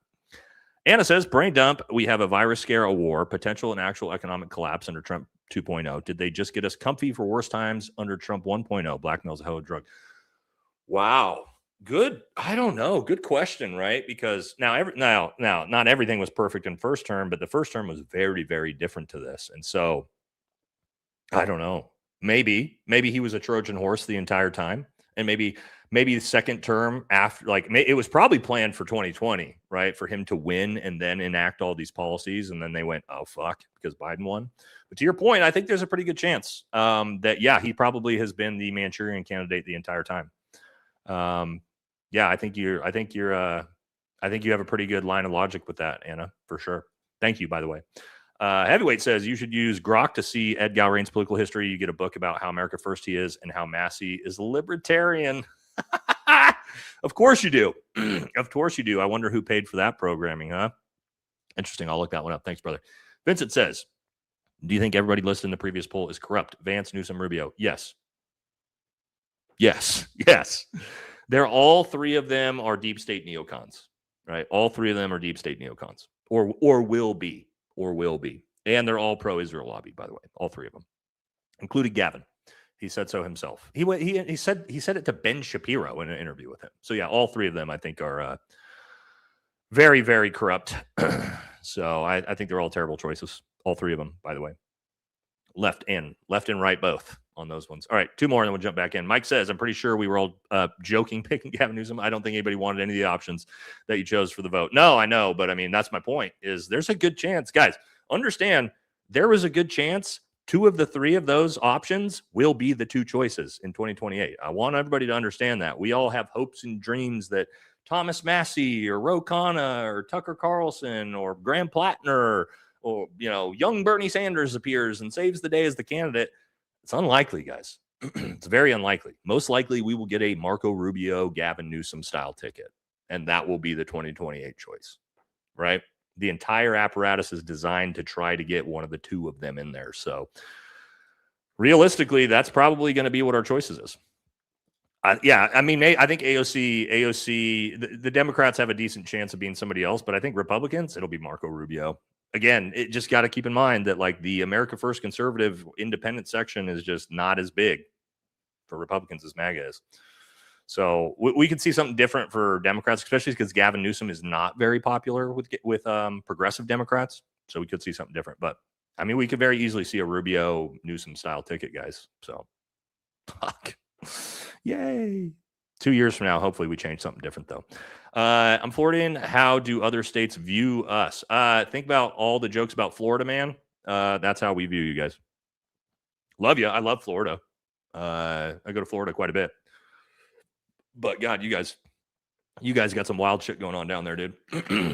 Got some wild shit going on. You're like rednecks, but a different type of redneck. Different type of redneck for sure in Florida. You guys are your own breed. All right. Believe it or not, as a current Navy EOD tech, we are training sims that involve sea lions and dolphins in coordination with ST-7. Well, there you go. Do you guys strap suicide vests to them like Iran is? Supposedly, according to Fox News. Hardway says, the longer I live, the more I'm convinced that this planet is used by other planets as a lunatic insane asylum. That's kind of an interesting one. Thank you, Tony. All right, last one. We'll jump back into the show.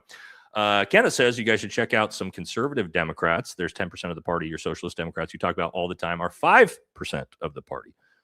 You think, I'm not trying to beat you up here, you think only 5% of Democrats are Democratic socialists or progressive leaning? I don't think so, homie. I think the progressives are way higher percentage than that. Conservative Democrats doesn't really make sense. You could have liberal Democrats, right? Conservative and liberal is really your centerpieces on a lot of those things. You have somebody like Graham Plattner that's sort of one of those like types that you're talking about, non-neocon centrist in a way, although he's pretty progressive in a lot of ways too. But no, 5% of, yeah, I think it's closer to 40 to 50%. It used to be lower, right? Yeah, 40-ish, 50%. I think so too. I think you guys are right. I think probably around like 40% of the Democrat Party is currently looks at themselves as progressive. But again, I don't know the exact numbers, right? All right, let's jump into MAGA. What's MAGA got going on? All right, let's look at before after. Let's look at a before after. You guys remember this back in 2016? MAGA then. Epstein clients are going to prison. Abolish the IRS. Every gun law is an infringement. No new wars, right? The 2016 MAGA. And then we got 2026 MAGA. You didn't care about the Epstein files under Biden. Taxing imports will fix the economy. Red flags laws will stop mass shootings. We should do regime change in Venezuela and Iran. Yes, the transition over time of MAGA then to MAGA now. It's quite the this is MAGA now, by the way. Brace yourself, but here is MAGA, everybody. Oh, Trump, you are my daddy. Yeah, I do anything to make you happy. What is that? Oh, Donald T, can't you see? Can't you see? You belong with me, endless ecstasy. Yeah. What's the name of this group? Yeah. The joke here is, what's the name of the group? Let's look at some comments over here. Okay. All right, let's look at some of the yeah, you want to watch it one more time? I know probably you guys weren't ready for that, and that probably blindsided you. So again, let me show you what MAGA's up to.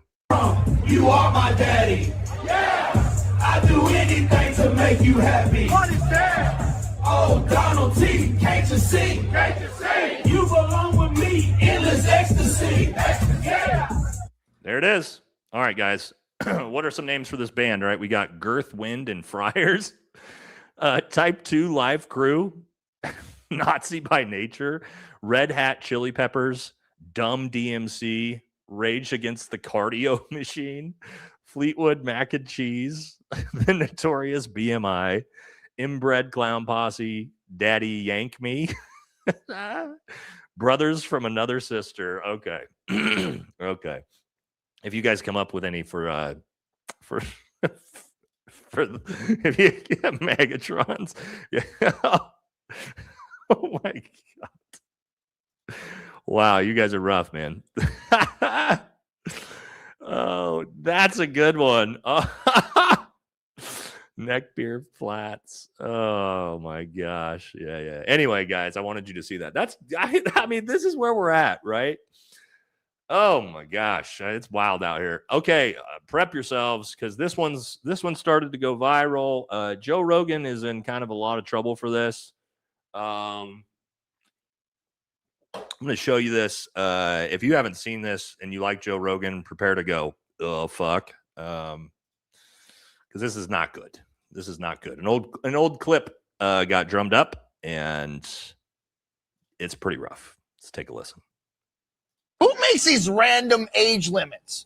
21 to drink, 18 to vote. And how come if a kid graduates college at 16, he's a genius? But Tracy Lords does some fantastic films at 16, and suddenly it's wrong. It's against the law. Well, listen to me. I've seen those videos, and that was no innocent little girl. Who made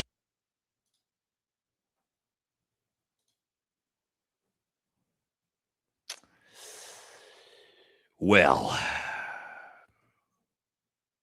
that's pretty rough, huh? That's pretty rough. That's pretty gross, huh? So, yeah. What do you guys think? Think that's normal? Be talking about how awesome a girl that was trafficked into the pornography industry as a 16-year-old teenager, how awesome her films are. Yeah, it's pretty gross. Pretty gross. There's really no way to defend that one. So there you go. We got that going for you. So yeah, that one's going around right now, and people are not happy about that. Obviously, it's fucking gross. Gross. I know, just gross. So anyway, moving past that, just figured if you're a Joe Rogan fan, I would ruin your day for you. Let's do something funny though. That was rough. How about this one? Just a meme. It says here, the Daily Wire laid off half of their employees, whispering in the ear, and oh my gosh, the goosebumps of that announcement. Oh, okay. Anyway, sorry, just a little quick one. All right, now MAGA is super pissed at Megyn Kelly. Of course, you got this dude who's just the biggest MAGA cuck in the world. He's complaining about this. Let's watch this switch up by Megyn Kelly and see what we think here. Islam is not consistent with the values of America. She said Islam, right? Islam is not consistent with the values of America. That was a little bit cut off, but so you guys got some context. Of the West. They should stay in countries that don't care about keeping church and state separated. They should stay in countries that don't care about protecting free speech. They should stay in countries that don't care about women's rights. That's where Islam can fester and grow. It's great. I mean, I'm sure if that's like your thing and you don't care about like genital mutilation, you might really enjoy living in an Islamic country. If you don't mind living in a life as a woman where you have to keep every inch of your body except for your eyeballs covered, yeah, someplace in the Middle East could be for you. It's not my thing. It's not America's thing. Keep in mind, this is January 2026. That was only, what, 4 months ago?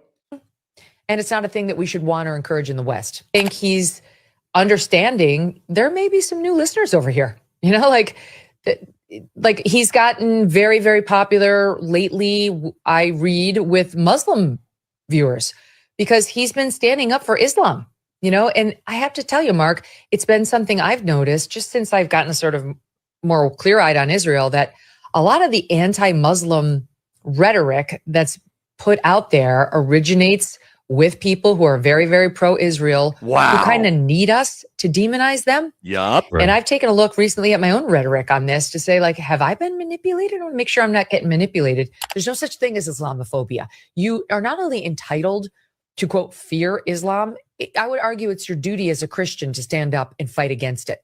He's having a lot of Muslim viewers flock to him. And so while he may have lost some contingent of the Fox News audience that's very, very pro-Israel and pro-Trump, and you can't say anything about Trump, for every one of those who leaves, there is another newer, younger audience member who does want to hear these traditional lines challenged and hear just new independent thinking. I mean, now, in that, interesting. I will say, I do like the direction she's moving in. Do I think that it's honest? Do I think that she really has changed her perspective? I don't know. I'm not going to tell people what to think. She's saying all the things I've been saying, right? This is that's been my talking points of why we are not anti-Islam on this show, is because Islamophobia is literally drummed up by Israel to get us to hate Muslims so that we'll go bomb their fucking countries. That's not my opinion. That's objectively and factually true. We know that over the last 25 years. So it's interesting to see conservatives like Megyn Kelly who realize their audiences, right, or like us, who are like, cut the fucking slop. And so she's moving with us, right? She's moving with us and our ideologies because that's the direction things are headed. So is it that she's actually turned a new leaf and she's understanding that she's been programmed and that all of this was brainwashed Islamophobia that we all went through, including me? I was one of those people at this point too. So that's why I'm trying to give grace, to anybody that says things like this, because I used to be just like her, right? 5-6 years ago. So I understand it, but I just don't know. That's a fast pivot, right? Like 3 months ago, 4 months ago to today, to have that massive of a 180 pivot on something that you've believed your entire life. Maybe, but I don't know what you guys, let's do a poll. Let's see if you guys think that she's being, and again, I'm not saying that I promise I'm not saying that she's not. Okay. I don't want to,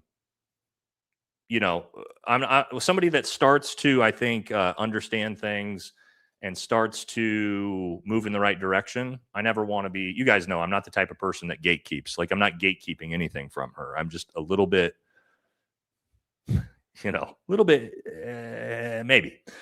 All right. I can't get my poll to restart here. Hold on a second, guys. Got to restart, re-kick this up and then come back. Oh, what the hell? There we go. Okay, let's do a poll. See what you guys think. If she's being, let's say, authentic, right? Is Megyn being authentic on Islam change of position? Let me know what you guys think, and then we'll talk more about it. All right, we got one from Nick. Man, a lot of drama with him right now, huh? With America First Base and Dan. We did a whole video on that. We're not talking about that today, but we'll talk about this clip here. Indefensible now. Hold on. I got to restart this one, guys. Sorry. Get it from the beginning here. As he's talking about MAGA. Indefensible now. Fuck MAGA. It's dead. It's dead. MAGA is, I'll do it again for you. MAGA is dead. We are America first. This means nothing. Fuck this movement.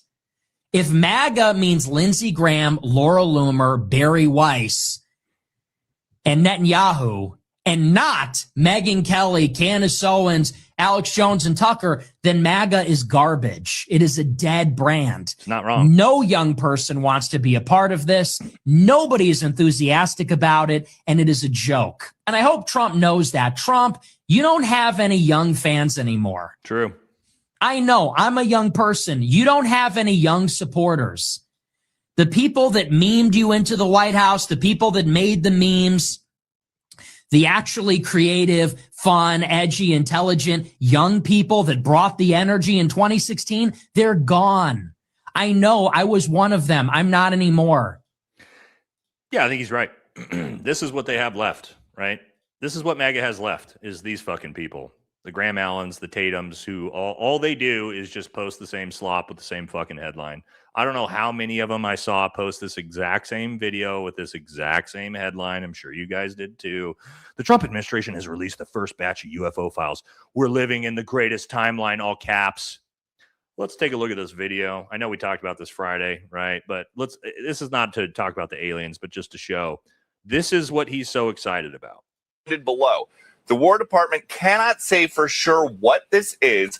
It is officially listed as an unresolved UAP report. The next video, over the skies of Iraq, December 2022, moving bottom left to top right of the field of view. All CENTCOM gets from this is an area of contrast. You know what that could be? That could be a drone. That could be a fucking seagull. That could be a million different things. But there you go. That changes everything, huh? That changes everything. Right. And that's the type of slop that they're pushing. Let me show you some more. Right. Here we go. Why not? Oh my God. Oh my God.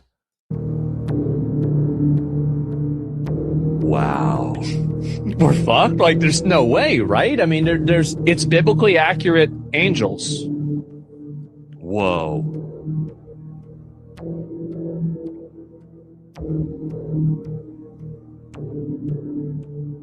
Oh my God. Wow. Do you guys know what that is? I know what that is. That is a parachute flare under ISR. That is a parachute flare. I will show you that is a parachute flare because you can see the fucking parachute to the parachute flare when you actually zoom out from that photo. That's what that looks like under ISR.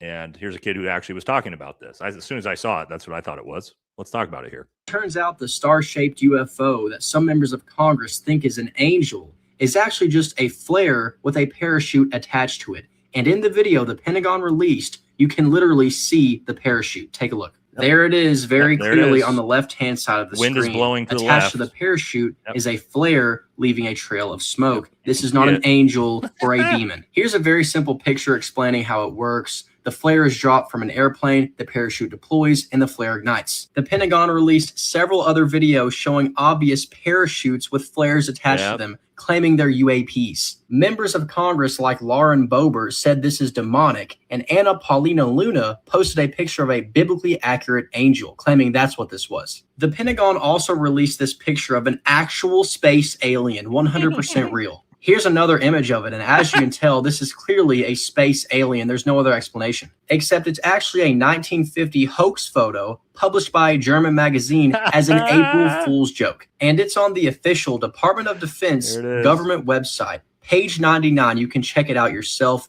This is pathetic. Oh, yeah. Changes everything. ISR picture, ISR video of a parachute flare. And we went through the files and showed how it was just a bunch of slop, right? From just old, news articles and stuff. But I mean, God, dude, like just to watch them all just jump at it, it changes everything. It changes everything. What's Laura Loomer been up to? Well, Laura Loomer's claiming she's being targeted by Iranians, according to the FBI. Just putting this on record in case I am murdered by these Islamic savages. Top comment. Isn't that a dude? I do love this. This is the first thing I thought. LMFAO, they don't even know who she is. Nobody in Iran knows who this woman is, dude. Nobody is after her. She's not relevant. She's a little psycho that's being funded so she can sit on Twitter and rage out all day, and nobody watches any of her content. So nobody in Iran is after you. But anyway, that's what they got going on. All right, this was probably the worst group of people in a panel I've ever seen in my life on Bill Maher the other day, talking shit about Tucker. What do you make of the split in MAGA? Is there a Republican civil war brewing? Well, there certainly is big disagreements. I mean, I've been fighting the Civil War for a long time, pointing out the atrocities and the grifting of the atrocities and grifting. Stand by. People like Tucker Carlson. What atrocities has a fucking YouTuber journalist committed, Mr. Crenshaw? That's a big word. Atrocities is like what's going on in Gaza. So anyway. And now there's a lot more people obviously realizing that. Some of us had to be first across the beachhead and take all the bullets. But you also got blown out of your election for it there, Dork. I like that we're having that civil war. It's not new. What do you make of? I also had John Fetterman on that panel. Dan Crenshaw, Bill Maher, John Fetterman. The absolute nightmare blunt rotation right there. What an episode that was, huh? Now, everybody's talking about how Tucker, including Donald Trump, is, he's done, right? And nobody watches his show anymore. Well, Alex had a good point. Failure. Used to have a big TV show. No one wants to talk to them. Nobody cares. I don't want to talk to them. It's why they're mad. Now he's a failure. Tucker Carlson's in the top 3 English-speaking shows in the world. Conservatively, 30, 40 million viewers a day. Way bigger than when he was on Fox. Yep. And way more impactful, getting way more done, way more hardcore. Again, I know the inside baseball, and Trump has been this before. He would try to call Tucker every day. And Tucker wouldn't be mean about it, but like every time I'd be with him, he's like, oh, Trump's calling. Oh, God. You know how this goes. I'm going to be sitting there for 30 minutes listening to him. I'm trying to get him not to hit Iran. He'd say, okay. And we'd be, out doing something or having a dinner party. He'd be like, oh, I'm going to try to get this done quickly. He'd come out of his office. He's just like, oh, man, God. He'll listen to me, and then tomorrow he won't remember it. Yeah, because he has dementia. Yeah, because he has dementia, dude. He's got dementia. It's also hilarious that that I guarantee while Trump was still Tucker was still adjacent to Trump, I guarantee he was calling him nonstop like that. All right, another one from Nick. Just a quote, and I think this is a really good quote. And what he says here, I think, is actually kind of important. He says, the difference between me, Tucker, Candace, Alex, and Joe Rogan is that we have to be good. This includes me, too. Like all JD DeWay, Jesse on Fire, includes all of us that do independent media. We have to be good. But if Ben Shapiro fails, if Mark Levine fails, they will always be dealt back in the game by the J Money masters, Nick Fuentes. We are seeing that right now with the Daily Wire, with Benny Johnson, with Officer Tatum, all of these that are paid, right? They invest and pay these people to do their content. You don't have to be good. As an independent creator, if we suck ass, nobody watches our show and our channels die, and then we go have to get a different job. Whereas they have the backstop that it doesn't matter how bad they are. Ben Shapiro's channel is completely dead. All these channels are completely dead, and it doesn't matter because they're funded, right? And they're paid for. And that's a great comment right there. And that is a good point in the social media space. Like there ain't nobody coming to save me. Like if I burn in like Ben Shapiro and start saying crazy shit about how awesome it is to commit genocide in Gaza and my channel burns in, like ain't nobody coming to save me to pay my bills. But those motherfuckers do have that. They got that backstop, and that's why they're allowed to continue to just spit out this garbage propaganda this nonstop, because it doesn't matter that their channels are dead. Ben Shapiro's viewership is down 90% in the last year. 9 out of 10 of his viewers are no longer watching his show. He's still continuing on with the Daily Wire like nothing's changed, other than now he's having to fire half the people there. But to my point, He shouldn't even be able to, like, he should have to go get a real job because he's not making money. Not any real money, not the way he used to. But anyway, just my point of when you watch those people and you're like, why the fuck are they all saying the worst stuff ever? And everybody knows that nobody in America agrees with these people anymore, but they still have platforms and they just keep spewing the content. That's why they're able to do it. And I'll show you exactly what I'm talking about here in a second. All right. But first we got to get over to, and when we get into the last part of the show, I'll tell you what I mean. When we get to our greatest ally part of the show, we got to do Democrats first, though. A lot of interesting stuff going on with Democrats. Let's do some super chats first as we go to the next section of the show. Let's see what we got. Alex said, I mean, they controlled it for 3,000 years before. What were we talking about here? I don't remember, Alex. Sorry, brother. Sorry. Tommy, thank you. Frank says, before hanging out here, I never put together that AIPAC was basically a kickback from Israel to politicians who continue to vote to fund them. Yes, 100%. Literally using our tax dollars to buy the government. Correct. That's exactly how it works. Rubes, thank you. Thank you for always being here, Rubes. Good to see you. Teresa says, still hoping for insight on the 55 billion tent cities. Yeah, I don't know anything about that yet. Sorry, Teresa. And Mexico's going to pay for it. All of it. Tucker lied about calling Trump the Antichrist. Did he call him the Antichrist, or did he ask the question, do you think he is the Antichrist? Just saying, contextually. And I don't know. I don't think he's the Antichrist. Donald Trump being the Antichrist doesn't make any sense biblically. The Antichrist is going to be someone that is good looking, that is charismatic, that fools people because of that. Like, think about Homelander, right? You guys watch The Boys?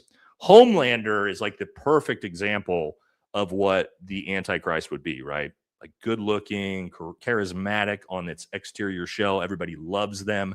Donald Trump's the opposite of all those things. He doesn't fit the bill. It doesn't make sense at all for him to be. It doesn't, right? It just biblically doesn't make any sense because he's a disgusting, pig-faced, covered in orange makeup slob. So, and he's not charismatic. Everybody hates his guts. So, no, it's not him. Gavin Newsom is a much better. No, I'm not saying Gavin's the Antichrist. I'm not saying that, but I'm saying Gavin Newsom is much closer to what you would think from a world leader in that regard, right? Younger, right? Charismatic, although I don't agree with what he says, but good politician. Might not like him as a politician, but he is a good politician. He didn't get to where he was by being shitty at it. All right. Anyway, Tommy says Trump is such a great negotiator that soon we'll be giving Iran enriched uranium. I wouldn't be shocked, dude. We're not far away. Not far away. It sounds like we're going to let them keep theirs at least. Jen says Infographics Channel did a great video recently on scientists and military contractors going missing or mysteriously murdered. 12 total this far. We did. Jens, we covered this on Friday. We covered this on Friday with our aliens episode. We covered all the missing scientists and that. So if you want to go back to Friday's live, it's in the last part of the regular show, I think. That we did. We covered all of this on Friday. So, but thank you. Most Blessed says it's all theater for the New World Order. Hegelian dialect in full swing. We will own nothing and be happy. Yeah. So the 15-minute cities, all of that. And here's how I was thinking about this the other day, guys. What's a good way to push people into those 15-minute cities, right? That they want us in so bad? I don't know. If you make gas unaffordable and people can't afford to live and they can't afford to drive to work, well, hey, pretty convenient to be in that type of situation, isn't it? So just something to think about, right? I do. I watched the first couple seasons. I haven't watched the most recent season yet, though. But yeah, I do like the show. All right, one more, and then we'll jump back into the show. Christian says, Valhalla, does going to the gym help me prep for the brutal time ahead? Oh, yes, brother. It's pretty much guaranteed at this point. You got any workout videos? Thanks. Yeah, if you go back, actually used to do quite a bit of fitness content on the channel. If you go back to like the earlier content, it'll be there. Once our gym, we're working on renovating out our gym. Should be done here in a couple weeks. We're going to start doing a bunch of fitness content on the Patreon. Is it important? Yes. Now, when I do my firearms instructing, there's always a a stress test at the last thing we do on the last day. There's always a stress test, and there's I don't like kill the students, but there's a heavy physical fitness component ahead of it, because if you need to defend yourself, or you got to be in shape. If you're not in shape and you need to defend yourself and your family, you need to get out of a city, you're on foot, you're going to be cooked. So yeah, fitness is a really important part of being prepared as well, right? Now, you don't got to be crazy fit. You don't got to be the fittest person in the world, but you need to make sure that you can take care of yourself, right? You can at least take care of yourself.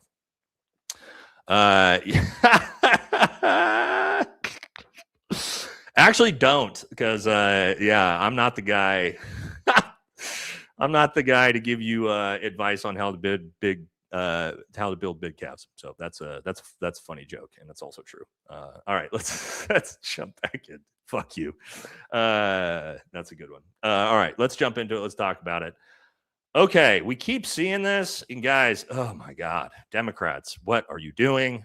Reports claim that Democrats say a Harris AOC ticket could win every state in the 2028 election.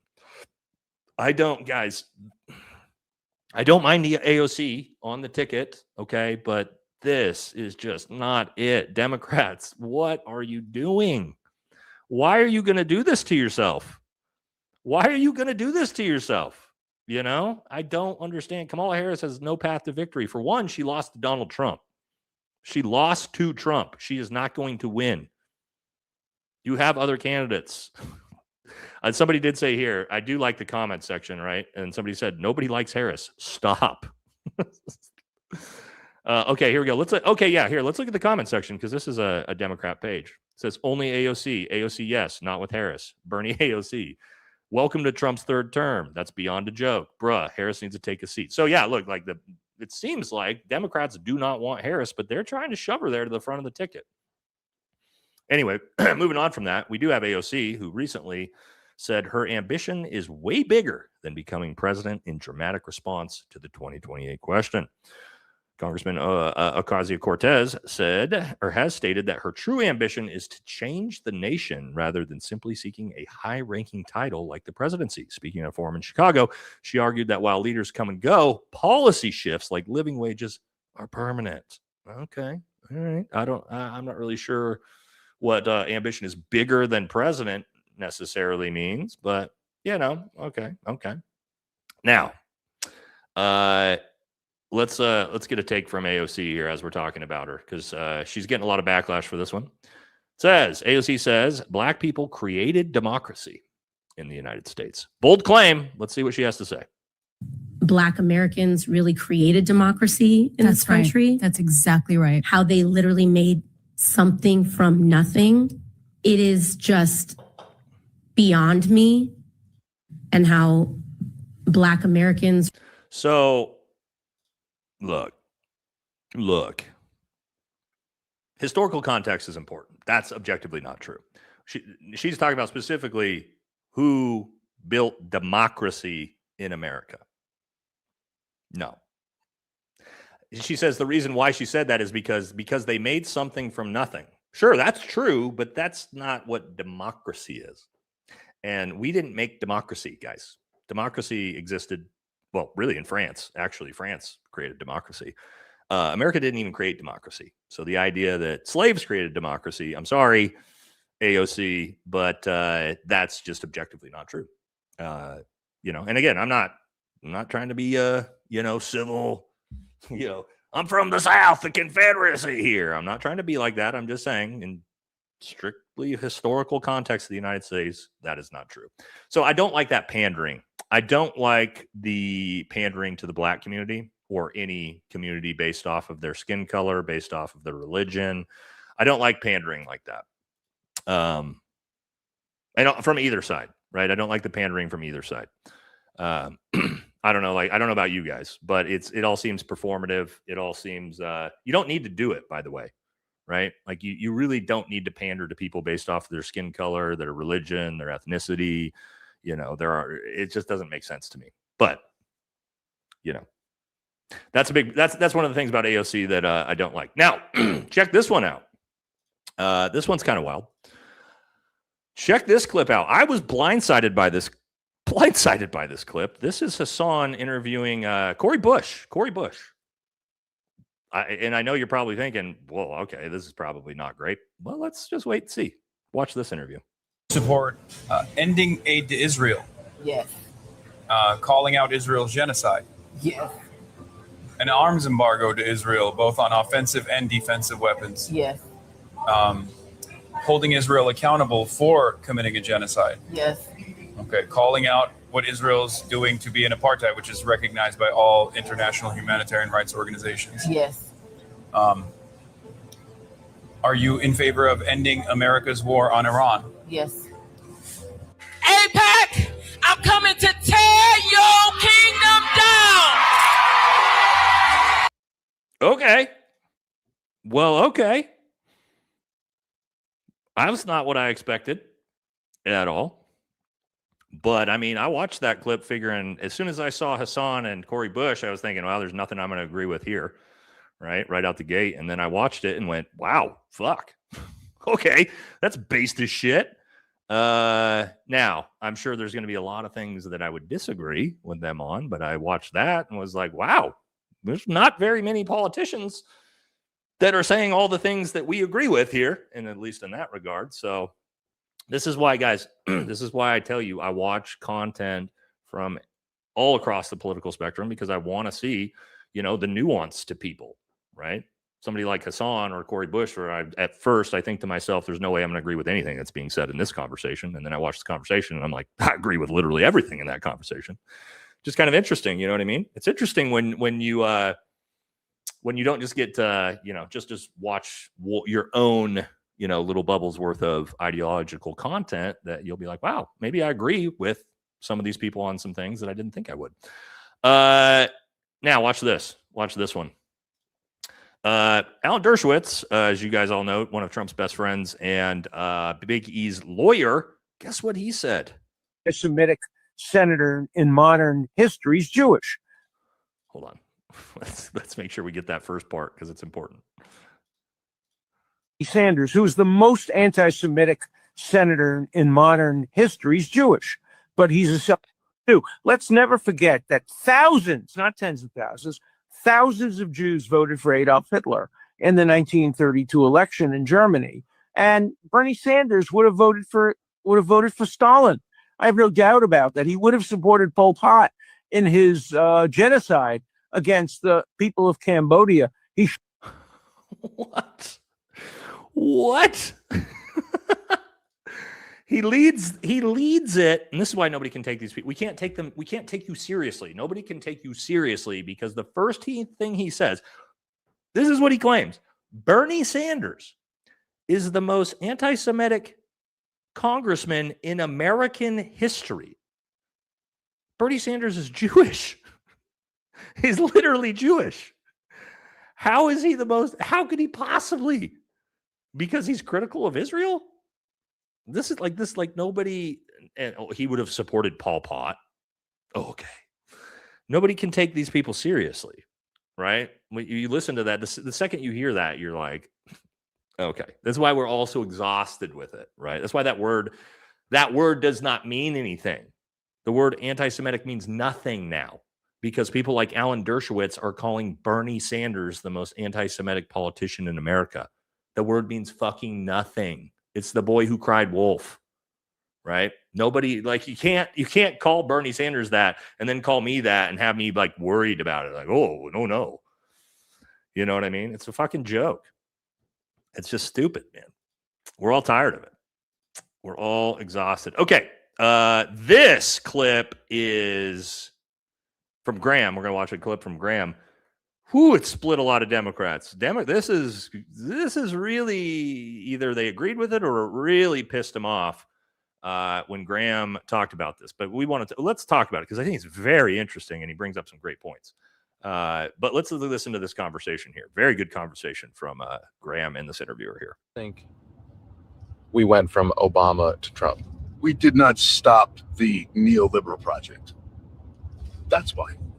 When Obama comes in and so many people are looking for this significant change, and then materially we kind of just continue with the same neoliberal policies, there's still trickle-down economics. I mean, that's bailing out the banks and not bailing out the homeowners. That engenders an intense amount of anger and frustration, and I think total disillusionment with the system itself.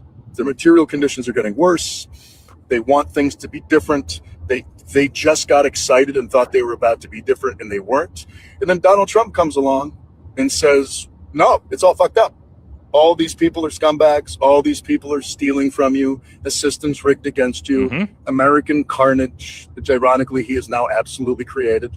But like that whole thing, you know, we all got beaten into the ground by this like long neoliberal project that was always bound to fail for working people. For the Democratic Party to continue to exist, for it to have any hope in the future, in my opinion, it needs to excise from itself corporate power and a relationship with neoliberalism. Quite frankly, what we need to be doing now is getting that way of thinking, getting that ideology just out of the party. I'm all for a big tent. I firmly believe that. Like, nobody has to have my exact politics. We could disagree on some stuff, plenty of stuff, actually. But there should be no place in the Democratic Party for someone who is like chummy with Silicon Valley tech bros. There should be nobody who like has a close relationship with fossil fuel companies. He's not wrong. And if people want to go have an argument with themselves about whether their kind of progressive social ideas are more important than like protecting billionaires' taxes or lack of taxes, go have that fight in the Republican Party. Make that their problem. All right. Now, lot said there. Okay.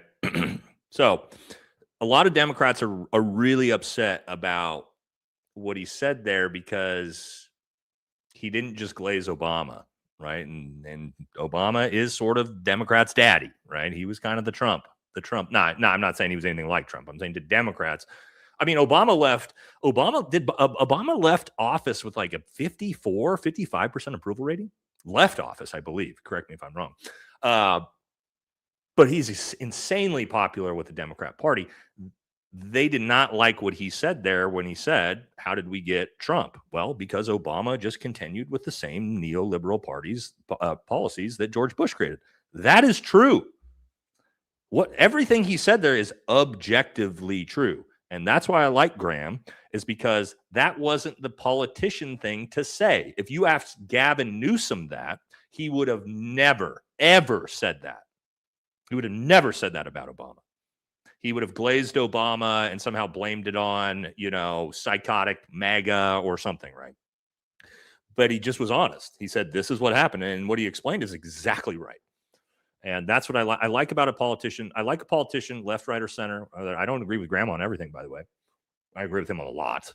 But I like a politician that isn't just trying to fucking tell me what I want to hear. I like a politician that will give me his opinion and then extrapolate on those ideas, which is what you just saw there. Even if it's unpopular with his own party. So I do like that. I wish we had more politicians like that. Graham Plattners, Thomas Massey's, right? Ro Khanna's. These are the politicians I wish we had more of on both sides of the aisle. But I do like that. I think it's a great clip. I thought he did a great job with that. All right. Let's I put this one under Democrats because it's Cenk and Anna, but also it's just a hilarious clip of Anna and Cenk just roasting Larry. All right, hold on. Here we go. Bitch, are you high? What are you talking about? What is she even talking about? Cenk and I have gotten a little taste of what it's like if you dare to criticize Israel. It started with Laura Loomer over the weekend where she got very touchy when Cenk wondered, who's paying Laura Loomer? Like, she spends all day on X.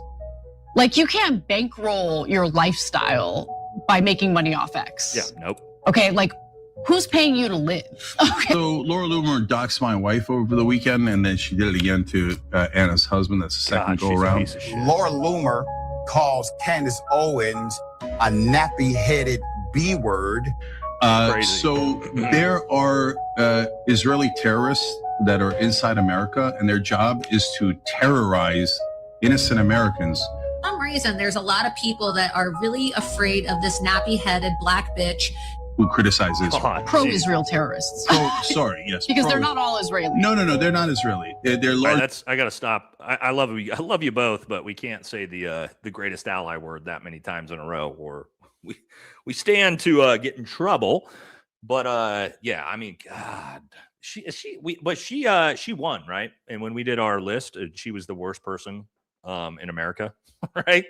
So she won that for a reason on when we all voted on that together. But you know. All right, here's a oh, sorry, I should have had this one back to back. We got another one from Graham. He's been on a tear recently with good clips and podcasts. Great speaker. Chuck Schumer was sitting across from you right now. What would you say to him? Oh boy. You need to stop having a problem with the illegal wars we have been starting simply because of the paperwork that wasn't done properly. You should be against them because they are fundamentally immoral, unethical, and illegal.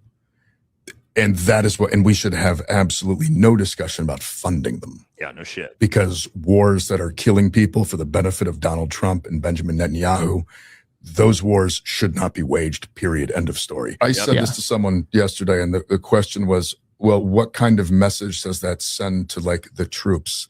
And I would be like, brother, I was the troops. Yeah. I was in the infantry. Yeah. And I wish to God someone in 2006 had decided that funding the war in Iraq was stupid, so I didn't have to fight in Ramadi. If Chuck Schumer. No shit to that. What a great quote on that. What a great quote on that, huh? He's obviously very anti-Schumer. And Booker and all these people. And this is why. Here we go. Check this out. Here's Cory Booker. Future entanglement if you thought that was necessary. Again, we have a long-standing commitment to Israel having a qualitative military edge. I will continue to support that. You would vote. Dope. Hell yeah, bro. Sick, Cory. Sick, dude. Love to see that. And again, that's the problem for Democrats. Hey guys, to the Democrats in the chat, if you guys don't police that garbage out of your party, the Schumers, the Bookers, the Jeffries, the Pelosi's, if you can't get them out of your party, it's the same as the Republicans with these MAGA politicians too, right? The Ted Cruzes, the Randy Fines, the Lindsey Grahams, they're all part of the same little circle of uniparty, right? Blue MAGA, red MAGA. It's all the same group of neocons. You guys got to get them out too, man. They all got to go. They got to go.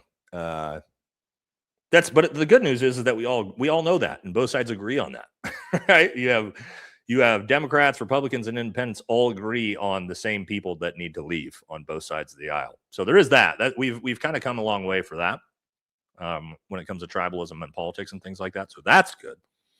Now we're going to move to excuse me, God.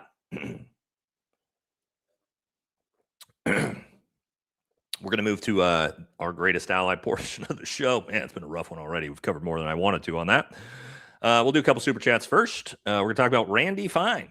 Randy Fine, who is now all of a sudden talking about America First talking points. Oh, I wonder what that has to do with. We'll talk about that here in a second. Okay. A couple super chats first, though. Teresa says, in addition to Epstein War is for global money system coming. I'm not sure what we're saying here, Teresa. Don't know. Candace lumping you and Gary together, kind of odd. Yeah, I mean that happened. That's from way back when Gary said something like that on a phone call with Mitch, and so she's had it in her mind that me and him were working together or working against her. But no, she unfortunately has lumped me with him on that, obviously. And that's you guys know that all that dude does is attack me anyway. He attacks me and her all the time. So obviously that's not that's not true. But yeah, it is what it is. Not a big deal. Creative says the North American Technate is part of securing the Western Hemisphere, which includes all the countries in the Western Hemisphere. Yep. All right. Italian. Meanwhile, the Democrats will run AOC and Newsom. I think, but I wonder which that Newsom has to be the presidential candidate there. There's no way he would run as AOC's vice president. So it would be a that would be a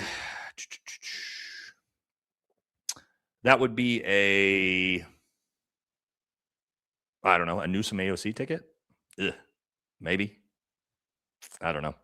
I'd rather just have AOC and somebody else that's a progressive and not have Newsom in there. Joe says, okay, VFT chat, let's start a grassroots party, the Felony Party, and put JD into the White House over DJT's third attempt. JD, I promise you JD could run the country better than it's being run, for sure. All right. Will you DJ for JD at his presidential inauguration? If he asked me to, I would. God, we're moving everything out of the old house, and all my DJ equipment's in there. Haven't moved it yet. Haven't done any DJing since I was out in Okinawa. Maybe I'll get back into it. Fire it back up. We could probably do a DJ stream where I actually play music. I'd have to get it all set up. I know DJs do that now. They live stream their stuff and they just play. We could probably do that sometime. It's just like an aside one on a Saturday or something. All hang out, talk politics and DJ. We could do something like that. I got to get all my equipment over here first, and we'd have to get it all set up in the studio. But that actually might be fun, huh? Okay, let's keep moving here. Whale says it seems like the Springsteen Files release was not a big deal, but they had to do it and then nudge the president in the correct path. If Trump was more Bush-like, they would have avoided that revelation. Yeah, well, the Bush administration was much better at propaganda and programming than this administration. This administration is terrible at it. Bush administration was quite good, and the track record shows it, right? Like, if you looked at Afghanistan, had a 92% approval rating when we went in. Iraq was like 85% approval, right? So they did a very, very good job with the propaganda. This administration is not good. Not good at propaganda. Just choose to be rich next time. Yep. All right, couple more and we'll jump back in. Take your daughter out for ice cream. First breakups are hard, and my mom always took me out for ice cream. Yeah. She's doing okay. She's doing better. But that was rough. Middle school, man. Middle school. God, I remember. I mean, I don't remember a whole lot of middle school, but I do remember middle school is just like the worst. 6th and 7th grade have got to be the hardest time for kids. Idiocracy was a documentary. It was not just a documentary, but it was very predictive, right? They kind of nailed what reality turned out to be. Blue Eyed said I'm 45 minutes late. I had to finish the Queen's vid. All right, that's okay. Yeah, I mean, you're always here. You show up a little late. We're glad to have you regardless. Please do a members with Barron. That would be so awesome. No bars hold, meaning complete conspiracy BS, and no Charlie Kirk, Christ is king. We maybe do that. I could maybe text Barron and see if he wants to do something like that sometime. Thank you. And I can't say that. All right, let's jump back into it. We're gonna get into this last portion. Guess who Benny had on the show? He's on the podcasting tour. He was on Tim Pool the other day where they glazed him. Now he's on Benny Johnson. They're scared. They are scared of Dan Bilzerian. And so they're rolling out the red carpet for Randy Fine. Is all the MAGA channels are going to platform Randy Fine. Man, that's a fall from grace, huh? When you're platforming this dude. But listen to what he's saying now. Listen to how Randy's talking. Oh, it's so much different. It's almost like they know people are sick of this shit. Check this out. This weekend said that the American foreign aid to Israel should be carved down to zero. Do you agree with that? I do. I think there's two reasons. Number one, look, I want us to spend less money in general. It's $3.8 billion a year. It's a fraction of what we gave to fake Somali daycares, but it's still $3.8 billion. And the number one issue I worry about is the American debt and deficit and every billion we can save helps us with that problem. I think the second thing is it eliminates this political argument that somehow we're wasting, we spend $7 trillion a year, but somehow this 3.8 billion to Israel is the source of all of our problems. And then, by the way, it's a lot more than 3.8. 3.8 is just general funding. We also have been giving them 40 billion a year on top of that in military aid. So don't let him trick you. He's obviously a fucking liar, but let's get some context to that. the third thing it will do is it'll allow Israel to act in its own interest. America has incredible influence over Israel, not the other way around. That's why Bibi Netanyahu wants to get rid of the $3.8 billion, because it will stop America from controlling it. Oh my God, dude. So let's break that down. Randy Fine claims that he wants to cut off all support to Israel. You guys know that he would never vote on that, right? He would never actually vote on that. The reason why he's saying this stuff now is because he's terrified he's going to lose to Dan Bilzerian, who's saying all the America First talking points. So now the AIPAC candidates are out here saying that they want to cut off funding to Israel. Nobody believes that. Nobody fucking believes that. But that's what they're going to come out and say. They'll never vote that way, but that's what they're doing, guys. They're figuring it out politically. They know how unpopular they are. So now they're just going to lie. They're just going to lie and take the America First talking points and use them themselves. Isn't that wild?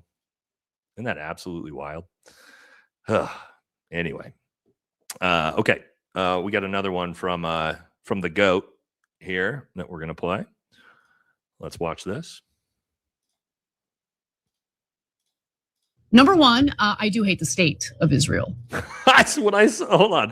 She's so fire. Anna is so fire. Oh my God. I got to restart it, guys, because the first time I watched this clip, she just comes out so hot right out the gate that it literally like shocked me. But let's reset it so you can hear what, in case you missed it. This is how she comes out the gate right here. Number one, I do hate the state of Israel, meaning the government of Israel. I do. And I have no bones about admitting that publicly. I despise them. I think they're evil. I think that they have blood on their hands. And I think they engage in some of the most their behavior is so disgusting that it has fundamentally changed my view of the world and my own government. Yes, I hate the government of Israel deeply, deeply. Yeah, and so look, and they always have double standards too. So why am I required to love Israel? What a strange requirement. You know what? I'm an American. Scott Jennings doesn't properly love Turkey. No, he doesn't properly love America enough. Ooh. Why are you making Americans complicit in a genocide by defending the genocide? And by the way, his whole argument is, no. Do not at all criticize the fact that we fund Israel's wars. We as American citizens have to bankroll Israel's atrocities. That's what he's mad about. That I would have the audacity to question Americans being forced to pay for Israel's atrocities. Yeah, I bring up Turkey because wow. Oh my God, she can cook, dude. Anna can fucking cook, bro. Oh my God. That's when I tell you why I'm such a big fan of her, you'll see those clips and I'll just be like, the GOAT, dude. The GOAT. Just lit. She cooks so hard. Now, let's look at some numbers. Check this out. Polling from Breaking Points says, a new survey suggests growing global criticism of our greatest ally as the conflict continues to dominate headlines. It says here, just in, Israel has become the most hated country at 97.55%, according to global polls. Oh my God. I just saw this too. North Korea in that same poll, they've polled basically, they came in at the very bottom. Israel was last, most hated country in the world. Came in under North Korea. Kim Jong-un's North Korea is polling higher than our greatest ally. How wild is that? North Korea is polling higher. Absolutely crazy. Now, I'm not going to play this clip. You can watch it on Tucker's show. I just want to talk about it, though, about Tyler Oliveria. Actually, let's play it, right? We want to talk about it? I think it might be kind of important to talk about. He did a big expose on fraud, welfare fraud, except he did it on the J community. And obviously, he got a lot of backlash for that. We'll talk about him a little bit more about him and what he just did as he flew into Israel today, I believe. But let's watch this first. Did they attack this? Yes. Same people? Yes. Yeah, I would give names, but their names are probably too irrelevant to invoke here at this table. But you know of certainly hypocrisy. You know of people who praised one video exposing parasitic behavior by an ethnic enclave, but attacked the same thing when it was another enclave. For sure. For sure. Okay. Well, and you would think even secular Jewish communities would be like, hey, thanks for pointing this out. We appreciate that, which some of them did, of course. But largely, there is a tribal mentality of, why are you attacking these poor, innocent Jews who just want to mind their own business? That's great. Go mind your own business. Not on my dime, Tucker. I pay taxes. Oh, I agree. Quit taking money out of my wallet. If you want to go live in the woods, do it. Work hard enough to buy your own property and go do it. I shouldn't have to subsidize your lifestyle. It's that simple. I totally agree. Beyond that, though, there's no beef, there's no frustration, there's no hatred. It's just I think any honest person sees exactly the point you're making, and it's pretty hard to disagree with it. So the point he's making there is, did content exposing Somali fraud. Everybody cheered for it. MAGA cheered for it. Yay, great job. And then he did the exact same thing to the J community, and he did not get the same response, it turns out, from the same people who cheered him on for the Somali fraud exposés, right? And it's just a great example of, who you're not allowed to talk to. Also, do you guys know he got banned? He got banned off of Patreon for a video he put out on YouTube about that. They come for your wallet. They come for your wallet. That's where they try to come for you, to punish you. Now, if you guys didn't know, he flew to Israel. And I believe he either arrived yesterday or today. And guess what? He came in to film a documentary. Guess what? When he flew into our greatest ally, guess what they did? They didn't let him into the country, and they turned him around and made him fly back. Yep. The democracy, the freedom. BB's always talking about the First Amendment's so important in Israel. Yeah. Didn't let Tyler Oliveria into your country, though, did you? Did you? Also, where you at, Nick Shirley?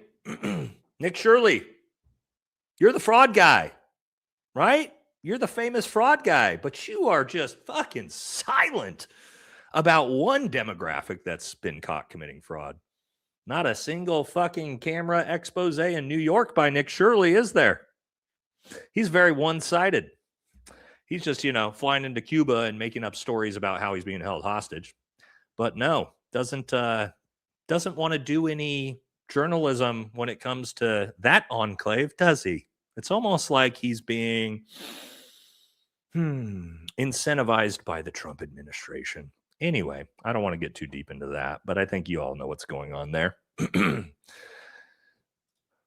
Well, there you go. There you go. There you go. But yeah, he's sure quiet on that one, right? Didn't follow up on anything Tyler Oliveria did on that. Anyway, all right, let's keep moving. This one was great to see as a big WWE fan, as a kid. Taker is one of the GOATs, one of my favorite wrestlers. And guess what Undertaker had to say recently? Don't know why, but he came out and said this. Undertaker said, "Our greatest ally is a bastard state founded on blood and lies. There is no justice for peace, or there is no justice or peace for child killers." Whoa! All right, Taker. You don't disagree with Taker. What Taker says goes, right? He says, "I like wrestling when I was younger, and The Undertaker was one of my favorites. More the reason now to support him." Yes, Taker. Wow. Wow. What a dude, huh? Now, let's talk about one that you might find interesting. The LA mayor race with Spencer Pratt. Let's take a look at some things. Spencer Pratt. Oh, what's this? Oh, this is the United J Coalition, we endorse Spencer, Los Angeles mayor. Strong leadership, no compromise. We win. Now, this went viral. This was back in like 2018, okay? So we'll talk about this first. Here's Spencer and I believe his wife, right, Heidi? And 70 more to my favorite. Oh, wait, hold on. We've got to start from the beginning. Here we go. Happy birthday, Israel, to 70 years and 70 more to my favorite.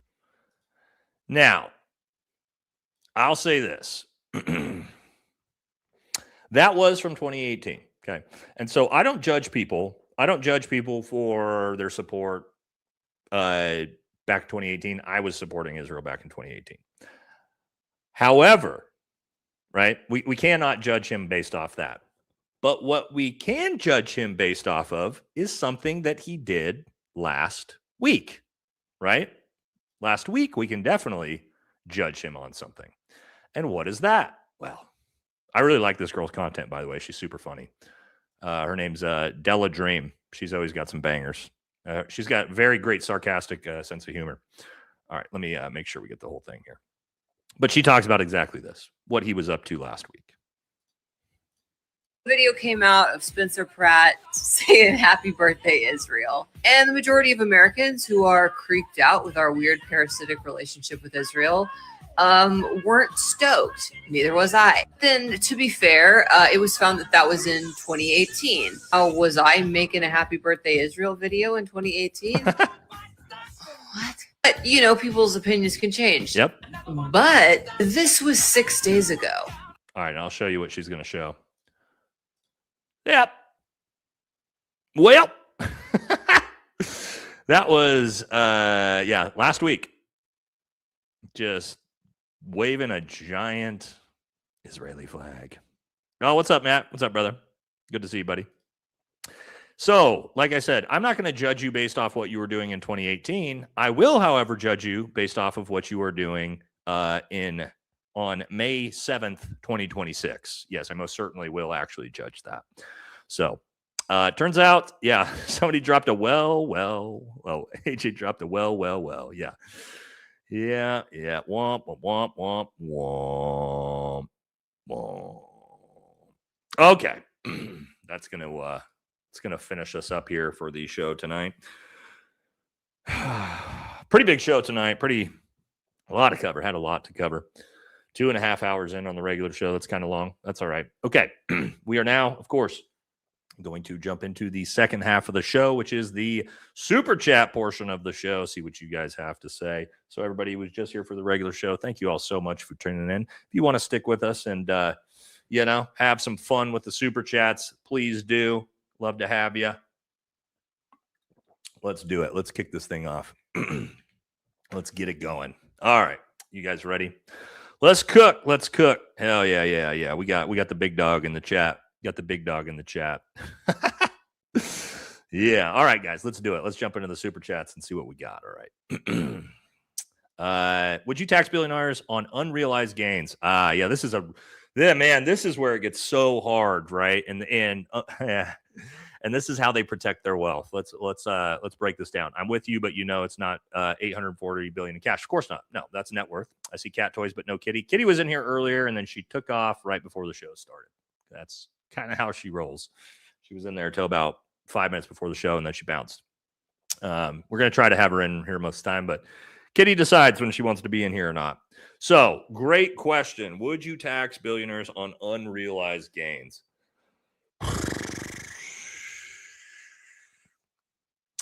I don't know how, something has to be done about it because billionaires basically hide all their wealth in equities, right? In real estate, in the stock market. So it's really hard because they're, and here's what I'll say. Jeff Bezos, Mark Zuckerberg, there's a reason why none of them take salaries, right? You guys realize that. They don't take any salaries. They take stock options, they take equities, and they do that so they don't have any income, which means they pay no taxes because They're doing it on equity. And you don't pay taxes on equity until, as he's mentioned there, you realize those gains. You sell those equities. Then capital gains tax comes in and taxes you once you sell them. Well, if you never sell them, and this is what they do, they then take loans out against their equities. So someone like Elon Musk can take out $1 billion loan against his equities. Well, guess what? He's not paying taxes on that because it's a loan. So now he's got all the money in the world he needs, and he didn't pay any taxes on it. And all his money sits in equities, right? And it's not being taxed. So I would say there's a problem with the system that these billionaires are able to skate actually paying taxes while using equities to do it. So off the top of my head, I would want to say no. I don't think it's a good idea to tax unrealized gains. But I would probably say there's got to be probably a break point in your net worth that we have to start considering it. If you're worth $100 billion and you have no income and all your money is sitting in equities that never get taxed, yeah, I would say probably, sorry, home dog, but we're going to have to start taxing you on that because you're basically scamming the system to not have to pay taxes. And that's not the way the system's designed to be, right? So, again, it's a tough one because I don't think regular people need to be having their equities taxed or their real estate taxed or their unrealized gains on those things taxed. I think that would be terrible, but there's got to be a point that, you know, with these ultra rich people that are using every method possible to not pay any taxes, by again bypassing having to pay taxes through equities, we have to be able to do something with that. I do not know what the answer to that is, right? I'm not going to pretend I'm a financial genius that could figure something that complicated out with the tax system. But I would say that I would support probably at some point, once your wealth hits a certain point, and I'm talking astronomical wealth, like in the hundreds of millions to billions of dollars, to where like you can afford to pay your fucking fair share. We got to have that conversation at some point. I don't know. Let's see what you guys think. That's probably a good one to pull. Let's do this. Let's say on billionaires, right? I think on billionaires is fair. I would not support it whatsoever on regular people. But for billionaires, tax on unrealized gains or let's say after 1 billion. So you can have you can have 999 million fucking dollars and we won't touch your money. But after that, we're gonna start looking into it because you're obviously manipulating the system in a way nobody else can, right? Regular people can't manipulate the system this way. So let me know what you guys think. Yeah, 100 million, 500 million, billion, whatever. We're just sticking a number in there for to make the poll work. So let me know what you guys. I'm interested to see what you guys think about that. Bobby says, when a 20-piece naked wing costs me $35, we need to revalidate our voting paradigm. God, dude, here's the thing, Bobby. I was going to say, where the hell is a 20-piece wings costing you $35? We bought Wetzel's Pretzels. You know, the like, I don't know if you guys have it, but it's like the pretzel store at the mall. The other day we bought like 2 pretzels and 2 drinks with some nacho cheese, and it was like $24. So to Bobby's point, it's insane right now. Thank you, Bobby. The cost of this shit, especially food, is fucking crazy. Cameron says, oh my God, we got our first case in NC of the Hanta. It means fake or scam in Hebrew virus. That's true, by the way. Hanta does mean scam in Hebrew.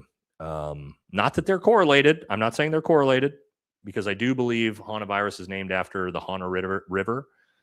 But it is interesting that they chose that name, and it just happens to mean that. Not saying like causation correlation here. Maybe it's a coincidence, but it is kind of weird to Cameron's point. Bobby says, I'm not masking up again. Fire me. You'll survive after the stupidity. Yeah, I'm not doing any of that shit anyway. But that's why. But when I warned you guys of like, hey, make sure you're stocked up on food, water, all the stuff you need, because we don't know what the government is going to fucking do, right? We don't know if the government's going to use another pandemic to manipulate the system. That's what I'm worried about. I'm not worried about the virus. I'm worried about the government. I'm worried about the government, not the virus. Especially this administration and this government. with all their bullshit, fake shit they've been shoving down our throats. I'm very nervous about what they're going to try to do with it, especially going into the midterms. Lack says, missed a few streams, but we back. Love the risk I take every time I tune in and getting put on the list. True. Oh, well, who cares? I can't rock with you if you ain't on the list. Let's go, broski. Yeah. Hey, well, here's the thing. The good thing is when they put us all in the camps, we're going to have a fire group of people, right? At least we'll be in the camps with a bunch of people that we're like-minded and we like and are based. So it'll make suffering in the internment camps together a lot more fun, right? So at least we got a good group of people to get put in the camps together with. Got that going for us. Brian says, wait, who is creating forest fires in Argentina? Yeah. This is fucking something that happened recently as well. To create space for settlement, who's Javier related to, where'd the virus come from, what group of people were behind the last one. I'm noticing. You're noticing too hard, Brian, because literally everything you said is relevant and true, by the way, as it relates to Argentina. So, but don't pay attention. Do not think about those things, right? ABC says, disagree with progressives on gender, race, but the one thing they're spot on is healthcare. Our taxes should go to social safety nets, not foreign wars. Yeah. Interesting that, like, I'm with you on that. There are some things that I'm lockstep with on progressive Democrats for sure. Healthcare, education, childcare, like you said, social safety nets. I'm all aboard with that. And then when we get into the gender, race, all that stuff, the extreme side of it, guys, the extreme side of it, drag queen story hour for 3-year-olds, shit like that. That's where they lose me. That's where they lose me, man, is the insane side of it. It's too much for me. I can't do it. But I do like a lot of their policies, like you mentioned on that side of things. But that's the way it goes. Can't agree with everything, right? Did you see Kyle Clancy's show yesterday? He showed a democracy perception index graphic that ranked our greatest ally at the bottom below North Korea. USA was 5th from last. Such a great reputation. Yeah, that's what I was just talking about. We just talked about that. You must have sent this one before we got it. I did not see that episode from Kyle. I saw that somewhere else, but yeah, that's going around. But yeah, oh, USA was 5th from last. Well, that's great. That's great that we're in the bottom. That's great. We're in the bottom 5. You low IQ admirer. Yeah. Actually, I do like most of the people with low IQ. I do actually like most of the people Donald Trump says have low IQ. That's true. GNRA says a 500,000 MAGA put a deposit on the Trump phone. Oh yeah. I was going to talk. Did I not talk about the Trump phone? I was supposed to talk about the Trump phone and the economy. Maybe I skipped over that tab on accident. They revised the fine print. A deposit does not guarantee that a device will be produced or made available for purchase. Yes. So if you guys didn't know that, the gold Trump phones. Did you guys see this? Let me pull these up so you can see them.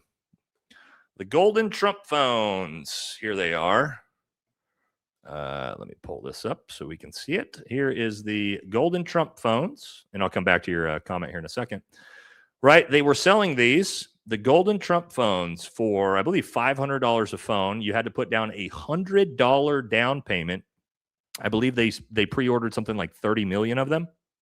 Well, guess what, guys? They canceled it. There is no phones. They don't exist. And guess what they said to all the people who put down deposits for it? Sorry, you're not getting your fucking money back. They just stole. I don't know how much money it came out to be. I think it ended up being like $60 million. Yeah, they just stole it. They just literally stole their money, and now they're not getting their phones.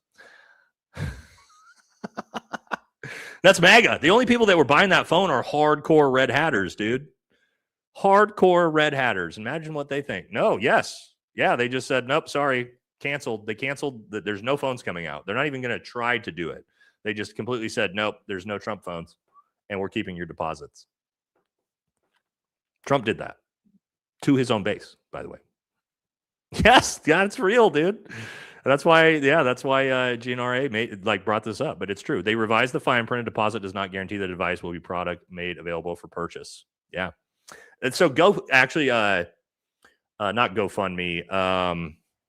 What's the website that crowdfunding? What's the big crowdfunding website? I forget what it's called. What's the main one? You guys know the crowdfunding, right? Where somebody comes out with a product and you can donate to it, and then once they develop it, then you actually get it. Kickstarter. Yeah, thank you guys. Thank you. Just brain fart on that. No, not GoFundMe. I was thinking GoFundMe, Adam, but no, it's Kickstarter. There's a few of them. Kickstarter can work this way too, right? Where potentially if the product never comes to fruition, then that's the way it goes. But to see the president do that to his own base, it's pretty fucked. And they're not going to care. They don't care at all. They couldn't care less that they got their money stolen. It's fine. I guarantee. Yeah. Another fell for it again. But I bet they don't care. I bet they somehow do mental gymnastics in their brain that it's just better for Donald Trump to have that money than them. I guarantee it. Guarantee it. Christians are too nice. Loving your neighbor means rebuking Satanists and fighting for good versus evil. Holy Spirit tells us this all wrong and evil. Well, here's the thing. Christians are supposed to fight against things like that, right? That's why Jesus, remember, Jesus carried a whip and was flipping tables, right? Jesus was good. This is a misconception. Jesus was good. He was not nice. Read the Bible. Jesus was not nice. He was a good man. He was not a nice man all the time. Being good and being nice are not necessarily the same thing, especially when it comes to evil shit like that, right? So, good comment. Okay, Whale Smith says, Whale Smith, oh, I get it, like Will Smith. I find it hard that we're in a situation where one man, deep movie voice, one man by the name of Thomas Massey is your only hope. America, vote your balls off. This December, it's Thomas Massey versus Donald Trump, the pedophile, in 2027. Get your tickets now. Right? Is that what you were looking for? Something like that? Thank you, brother. One man. Good. Yeah, the Jocko movie narrator voice. Yeah. One man, Thomas Massey. All right, I'll stop. Is anyone even voting? No vote counts. Whoever wants the throne will steal it. Dems and reps on both sides of the same coin. I welcome a monarchy at this point. The 300-year experiment failed. Man, I mean, I get, I want to say like, come on now, but you're not that far off. Also, guys, if you haven't seen what's going on, oh, there goes one of my lights. That's all right. That's all right. Well, actually, let me switch it real quick. Hold on a second. Let me pull up. What was it going to pull up? Oh, let me pull this up. I'll pull up one of these clips I forgot to play while I switch the lighting out real quick. This is actually a really good clip. It shows the difference between that Judaism and Zionism are not the same thing, right? But let's watch this, and then let me fix the lighting real quick. Not a Jewish state, it's a Zionist terrorist state. You're a Jew. Yeah, you're against them. The difference between Judaism and Judaism is a religion, Zionism is nationalism. This has nothing to do with anti-Semitic.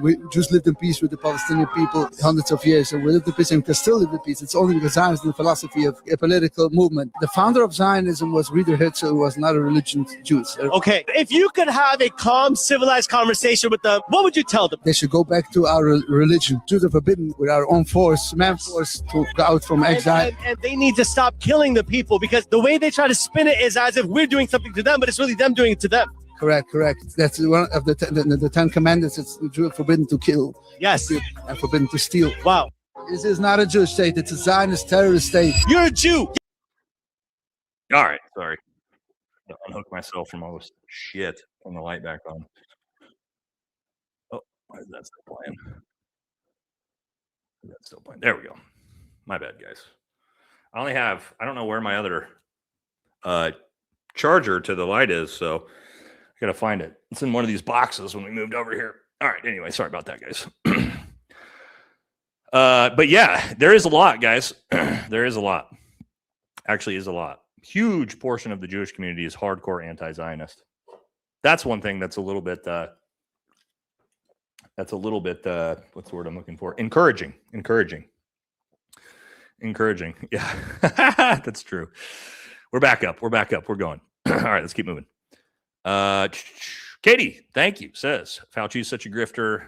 HV is only spread close personal contact with someone symptomatic, should be contained easily with contact tracing quarantine, kind of like Ebola. Yeah, so it should be, Katie. It should be. And so when we start hearing about how there's cases everywhere, and all of a sudden it goes from being not so contagious to very contagious, that's what I'm a little bit worried about. It should be, right? You're 100% right. 100% right. And that's why I said I'm not scared of the virus. I'm scared of the government, right? And what they're going to do and what they're going to use it for, right? So thank you, Katie. Appreciate you. They say 11 million to 14 million in the U.S. Oh, for illegal immigrants. I think that's a lot more accurate than 100. A lot more accurate than 100 million. For sure. Real American Nomad says, I travel nonstop. Oh, well, that makes sense based off of your name, huh? And I bet there's closer to 100 million and 30 million. I don't think so, homie. 100 million people, that's 1/3 the fucking country. They are saying 20 million since 2014. I'm not anti-immigrant at all. No. I get what you're saying, but 100 million people is 1/3 of the people you meet. 1 in 3 people you meet is an illegal. Do you think does that really sound accurate? 1 in 3? 1 in 3?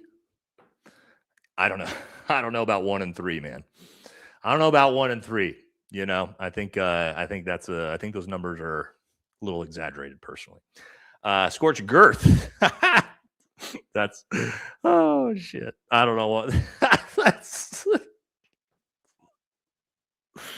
I'm sorry. That name shouldn't have made me laugh as hard as I laughed. Anyway, Trump is trying to beat Truman's approval record of 22%. He wants to be the very best that no one ever was. Hey, he's into breaking records, right? He broke the record for most countries bombed in a year, right? Why not? Even if it's for bad stuff. Yeah, that name killed me, dude. Yeah, that's too funny. Brian says, do you think aliens have oil we can buy? I hope not. They're supposed to have, everything's anti-gravitational. That's why all the scientists are disappearing, I guess. So Bobby says, in the end, the government will F this up and put us all against each other. Facts. And we will figure out who the real enemy is. God help them when we finally become aware. Here's the crazy thing, Bobby. You know how many societies have realized that their government is the problem over history? Just like all of them. We realized it ourselves. 1776. That's what 1776 was exactly this. Exactly what Bobby's talking about. That was 1776. Again, I don't know. We got a ways to go, right? We got a ways to go. Thank you, Bobby. Appreciate you, brother.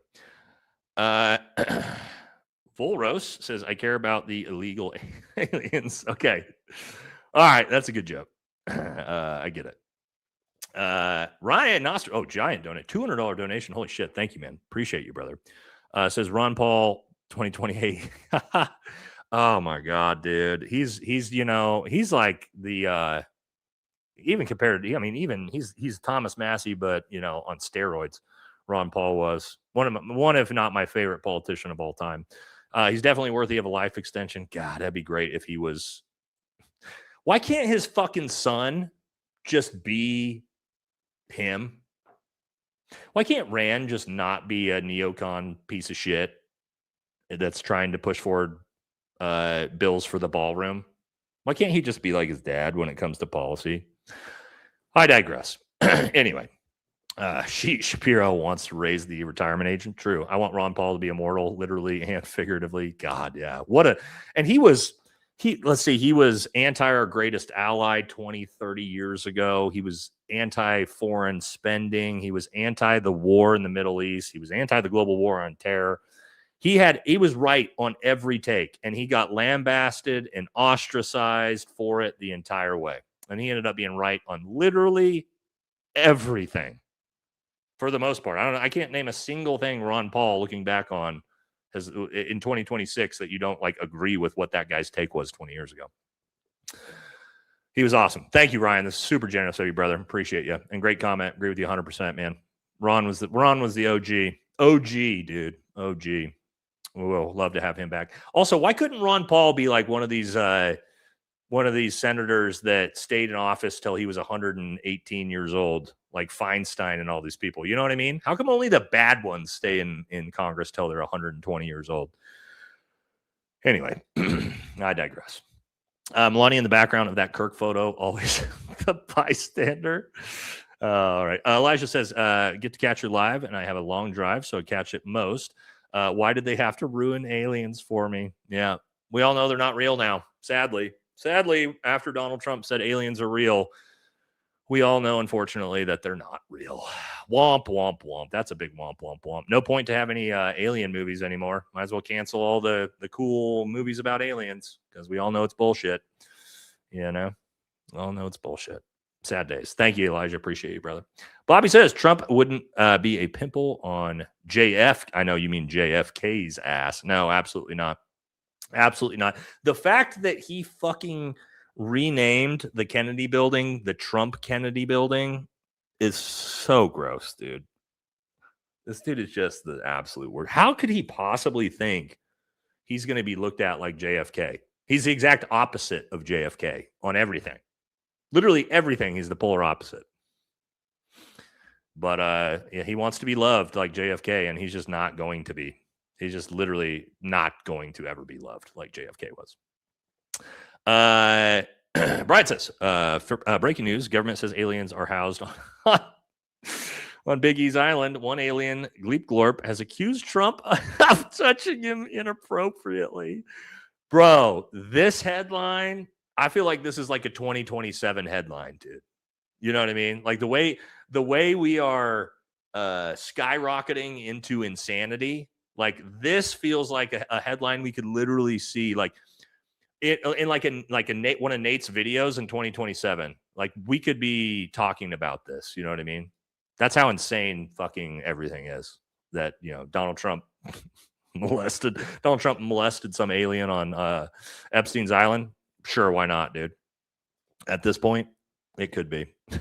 Thank you, Grace. Appreciate you. Six's mom says, President Trump, we don't care about UFO aliens. We do care about a lot of other things. America is the number one thing. Yes. He said it, but Six's mom, he said himself, he doesn't give a shit. He literally said he doesn't care what the American people think or go through. And he doesn't care what happens to their wallets. He doesn't care what happens to the economy. He literally said it out loud. He doesn't care about the country. He fucking said it out loud this week. No, I don't care. I only care about Iran having a nuclear weapon. Don't care about the American people. Sick, bro. Thanks. Thank you, Six's mom. Appreciate you. Aliens, take me out of here, please. Nope. We're all burning in on this thing together. Nobody's getting off the carnival ride, guys. This is our chance to find out if other life forms. Yeah, I don't know. I don't know. Maybe they're in the files, but so far what we've gotten is pretty much slop. AJ says Trump is going to be using the ballroom as a catacomb tomb. Thanks, AJ. Dognose says if Trump stays boots on the ground, he's at risk. Well, we saw BB talking about this in that 60 Minutes interview.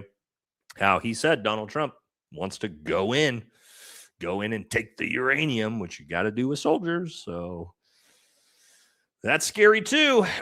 Grace says a social worker and medical worker, Americans have no idea how many illegals there are. Easily 100,000. All right, there you go. We've got people back and forth. We got people saying 10 to 15. We got people saying 100,000. Again, Grace, appreciate you. I just don't think that 1 in 3 people are illegal immigrants. I just maybe it's where I live. Although here's the thing, guys, I live in a rural farming community. There's a lot of I don't want to say they're illegals, but you know, a lot of our workers out here. And it still doesn't even feel like it doesn't feel like 1 in 3 people, guys. I don't know. Maybe I'm wrong. I could be wrong. Let's see. We'll do a poll. Let's put it up to the audience, what the audience thinks. We got 2 lines of thinking here. We've got 20 million, which is sort of the number we talk about all the time. Now we got the Bavino number. 100 million.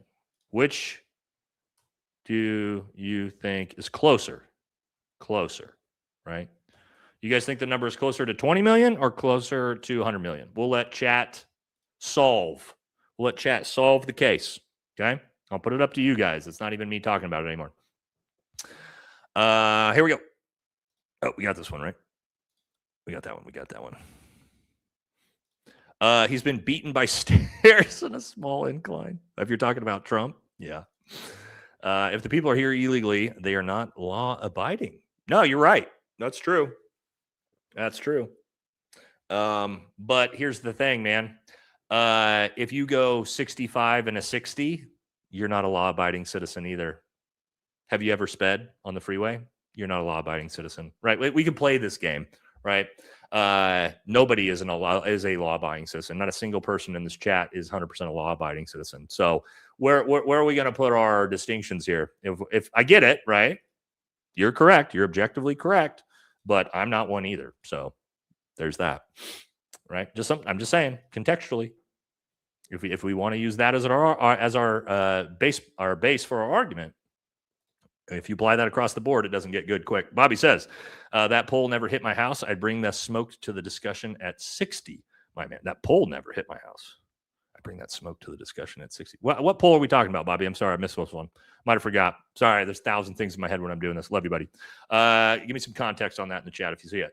Since they're giving the ballroom to the American people, can we book it for CO, Barron, VFT watch parties, a trip to Dallas in November for a Donald Trump? Man.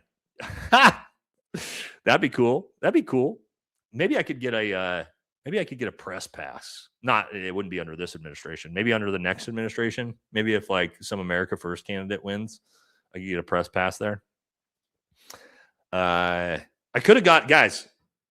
You remember that the White House Correspondents' Dinner? You guys know Grindr was supposed to do the after party for that. The official White House Correspondents' Dinner was going to be put on by Grindr, the gay dating app, right? The funny part about that was I could have had a press ticket to that because one of my buddies is I'm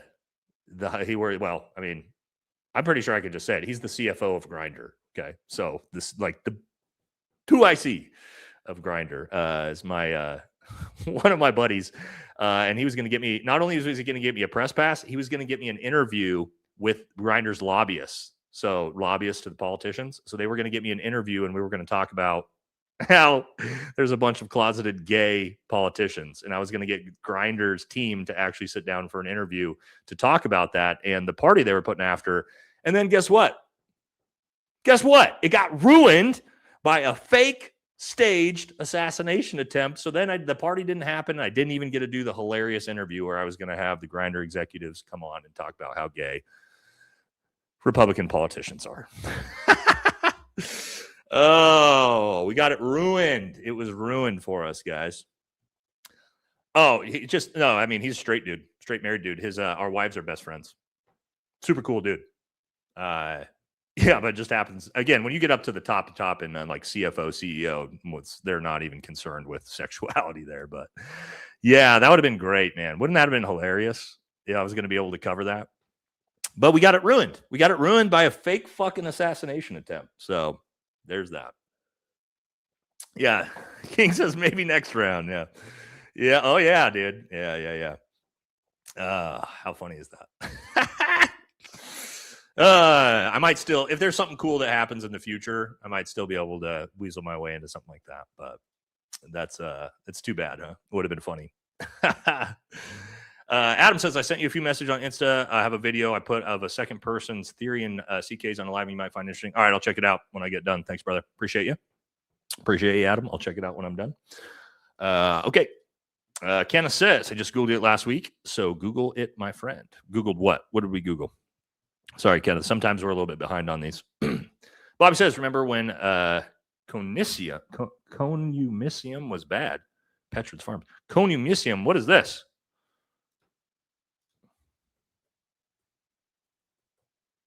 Oh, are you trying to say communism? Bobby, are you talking about communism? We know Bobby's been drinking. Bobby, are you talking about communism or consumerism? I think Bobby's talking about consumerism, which I believe was probably talking about our chart. Bobby, were we talking about communism or consumerism? They're both bad. They're both bad, by the way. But that's funny. But hey, Bobby warned us before the show started that he's going to be drinking heavily tonight. So hey, it is what it is, right? He pre-warned us. I think he meant I think Bobby meant consumerism, though. That's fucking funny. They are both bad, though. Thank you, Bobby. Okay, Jesus Christ. Got to be careful reading stuff like that. Joe's next review should be with Chris Hansen. Oh my God, dude. He's talking about that Joe Rogan clip that we saw. Brutal, dude. Something with Erica Kirk changed MK's tune, in my opinion. Interesting. Susie says Megan is paid to carry the flipping MAGA line. I think you're probably on to something there. She fence sits on everything. She feels sort of like I don't think she's excuse me, sorry, my allergies here. It feels kind of just like controlled opposition. She kind of feels like Matt Walsh, right? Or a pressure relief valve, right? Pressure relief valve. So that's somebody who's like Matt Walsh, right? Where he'll say some things that are like sort of on the cusp of going against what the Daily Wire says, but like never fully goes for it, and like just enough to like the viewers that really hate what they're doing will be like, all right, well, maybe it's not all bad, right? Sort of like that pressure relief valve. Yeah, Bobby 2028. Let's get Bobby in there for sure.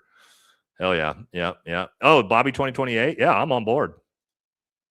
Bobby, you got to run, buddy. Got to save us all. Somebody's got to do it, and it's not going to be me. Not going to be me.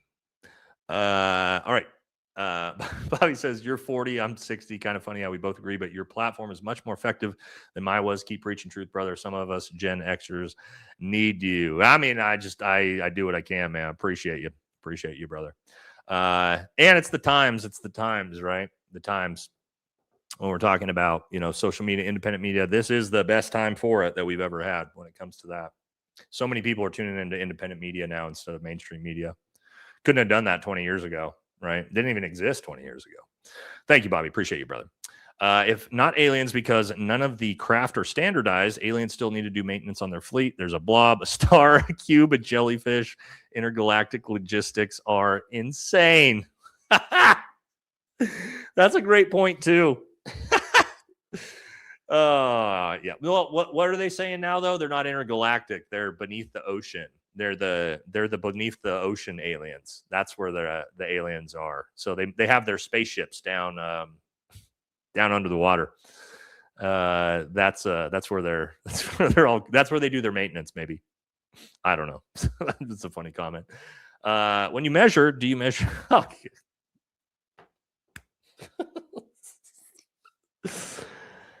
Okay. Well.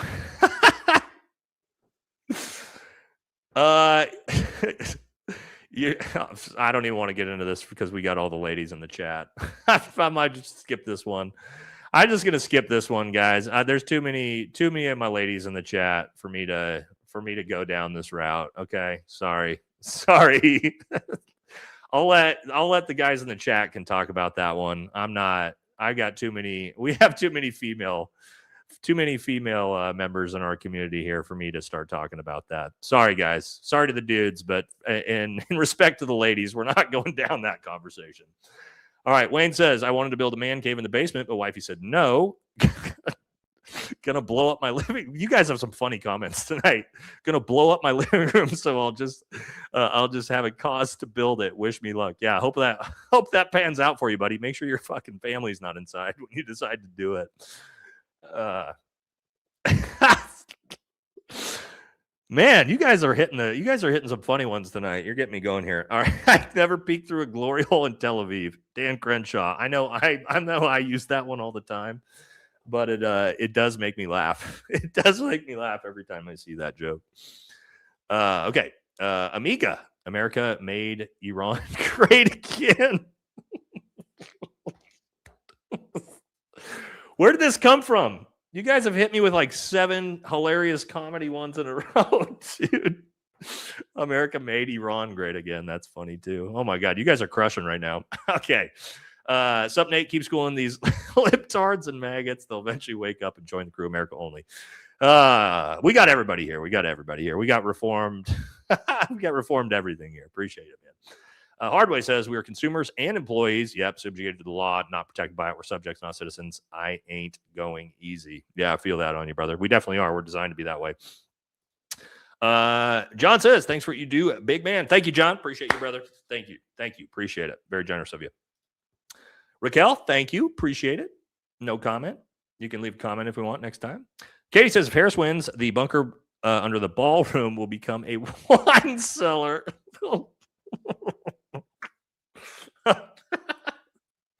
Okay, that's a good one, too. Okay. That's a good Kamala likes her booze joke right there. All right. I got to get it together, dude. You guys are making me almost cry. Shoe on Head 2, Hassan Piker. I haven't seen that. Did they debate? I haven't seen their debates. I'm assuming that's what that is. Thank you for the super sticker. Correct English. Appreciate you. Thank you. AOC wasn't pandering. She isn't learned too good. She actually is. AOC has a master's degree, doesn't she? Does AOC have a master's? Oh, no, she doesn't. Okay, never mind. She has a Bachelor of Arts. But it is in economics. Okay, it is in economics. All right, my bad. I gave her a little too much. I gave her a little too much credit. She does have a bachelor's, though. She's got a bachelor's. That's all right. But yeah, maybe not as educated as I thought. I gave her a little too much credit. All right. Greece was the birthplace for democracy. Just saying, brother. Was it? I thought it was France. Let's do this. Let's see. We'll find out. You know who will tell us, and we'll do this in real time. We'll do it in real time. Find out together, huh? Let's do it. All right. Hold on. Let's get what do we want to say? Who created, or which nation state? Which nation state created democracy?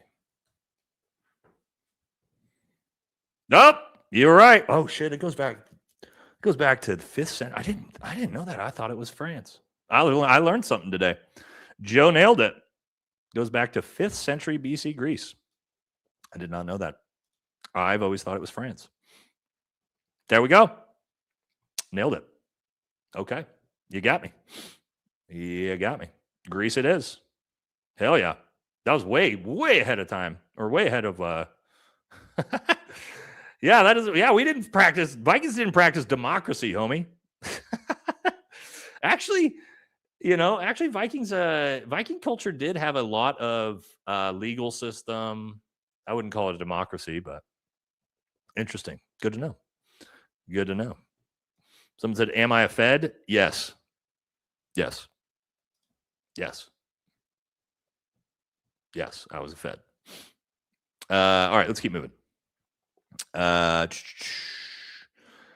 Navy, bottom of the sea, Air Force obliterated, defenses depleted, and ineffectual. What keeps the United States from diddle straight up the middle? I don't know, dude. I don't know. But we've already won. We won everything. Yeah. Buff like Jesus. Yeah, you were a Fed. We got a lot of Feds in here. All right. Ryan says, Nate, have you ever listened to any Eustace Mullins? I have not. Hold on. Let me see. Maybe I have, and I'm just thinking. American writer. Oh, that's quite the look at Wikipedia's bio on this dude right out the gate, which makes me think that he probably was pretty based. 1923, it says here, Eustace Clarence Mullins was an American writer, white supremacist, anti-Semitic conspiracy. Look at this. This is like a Nick Fuentes headline in Jewish Insider magazine. Was an American writer, white supremacist, anti-Semitic conspiracy theorist, propagandist, and Holocaust denier. Look at that intro by Wikipedia. I wonder who wrote this. I wonder who wrote this one. Oh my God.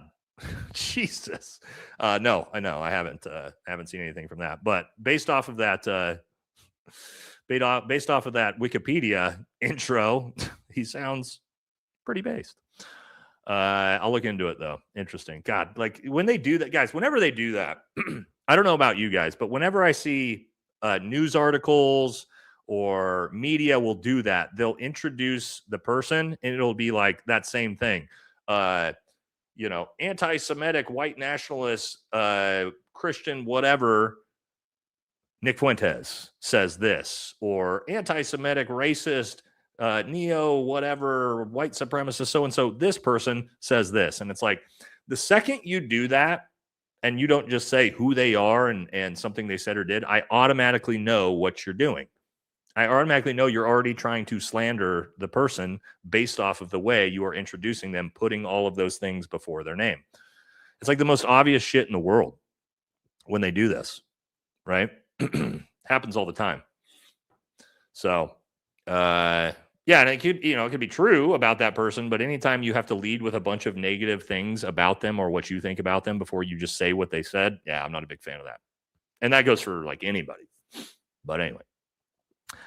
Let's see here. Please do a quick live search. I'm most certainly not going to search whatever this is live. No, I have no idea what that is, but I have a feeling it could be bad, so I'm not going to do that one live. Sorry. I'll look up like people or something like that, but I'd vote for AOC just to watch her do that little jock thing. Jesus Christ, dude. Come on. Okay. This is a good one. Graham got asked about exactly this. I'm afraid Plattner will be another Fetterman party jumper. I don't think so. I know Graham personally. I don't think Graham's going to be that way. I really don't. He seems very principled and very because here's why I say that. Graham doesn't need to run as a Democrat. Graham has all the qualifications to be a wildly popular Republican candidate. Had he showed up as a Republican, he would be far more popular than he would as a Democrat in a lot of ways. Not completely, but my point is, it didn't really do him any good to pretend to be a Democrat because he would be popular as a Republican candidate, right? He's a veteran infantryman for combat deployments. Like, he's saying all the right things. So he's super pro 2A, all those different things. So he doesn't need to do the Fetterman thing. I don't believe that. I don't know why you keep spamming, but don't spam my channel. All right. You can say whatever you want, but don't spam fucking shit over and over and over again. I'll just ban you for that. All right. But now I don't think he's going to be a party jumper. All right. All right, where are we at? Do you think a great salary would ever go it alone? No. I think they will cut ties with America in the next 5-10 years, but they're going to turn to India, Russia, most likely Ukraine, countries like that, where they're still supportive. So, yeah, I don't think they'll. Yeah, they're not going to go it alone. They'll just swap the United States for somebody else, for sure. In my opinion, that's what I would see them do. But they're too small, too weak. They don't have any economy. They can't produce any of their own shit. So they are reliant on some type of outside force to fund them, whoever that might be. Excuse me. The USA money we give to Israel is given right back to us, to U.S. politicians. True. We talked about that earlier. Yeah. It's a nice little money washing scheme that they got going there. Hardway says, MAGA PDF flowers in the chat claiming U.S. can't walk into Tehran because it's mountainous, insurrectionists, 90 million Iranians, and Russia, China taking Iran sides. Like this all just happened recently. No, I mean that's always been that way, and that's why the Persian Empire. I mean, when was the last time the Persian Empire was conquered? Not very many times. I think maybe Alexander the Great, I think, was the last time Persia was conquered. Maybe something recently. No, not never. Not technically conquered. Alexander the Great did invade Persia, though. It's been a long time. It's just, it's not a, it's like Afghanistan, right? Like Afghanistan's basically never been conquered either. And it's the same geographical area. It's just almost impossible to invade and hold. Oh, the Mongols. I think the Mongols did get into Persia during the height of the Mongol Empire. I think you're right. Alexander and the Mongols, I think, are the two main ones that actually did it. Good catch on that. You definitely are correct on the Mongols there. Money Shot Marshall says, come spin some tracks with you like the old days. Oh my God, bro, Money Shot Marshall. So guys, this is one of our friends, me and JD's friends from back in the day, from the DJing days. Yeah, my buddy Marshall was with us in the DJ scene, man. Good to have you here, brother. Good to have you here, man. I miss you, buddy. That's funny, man. That's funny. We've come a long way since that, huh? It's come a long way since those days. That's funny. Good to see you, buddy. Dill Pickle says everyone needs to make DJ Hollow stream it. Yeah, we might do it, man. It might be fun to do. I got to figure out the new technology. There wasn't live streaming or anything like that back then. That was 20 years ago. We didn't have social media or anything like that. I know you can do it though. I see other people doing it. Brian says, funny, Stella, I can't figure out why everybody is becoming more and more antiseptic. Now, I think they know why. Brody says, hey, Nate, congrats on the new place. Thank you very much, man. Trying to keep up, but have you done any digging on the ballroom as a cover for an underground AI database center? Compliment of our pal, Larry Ellison.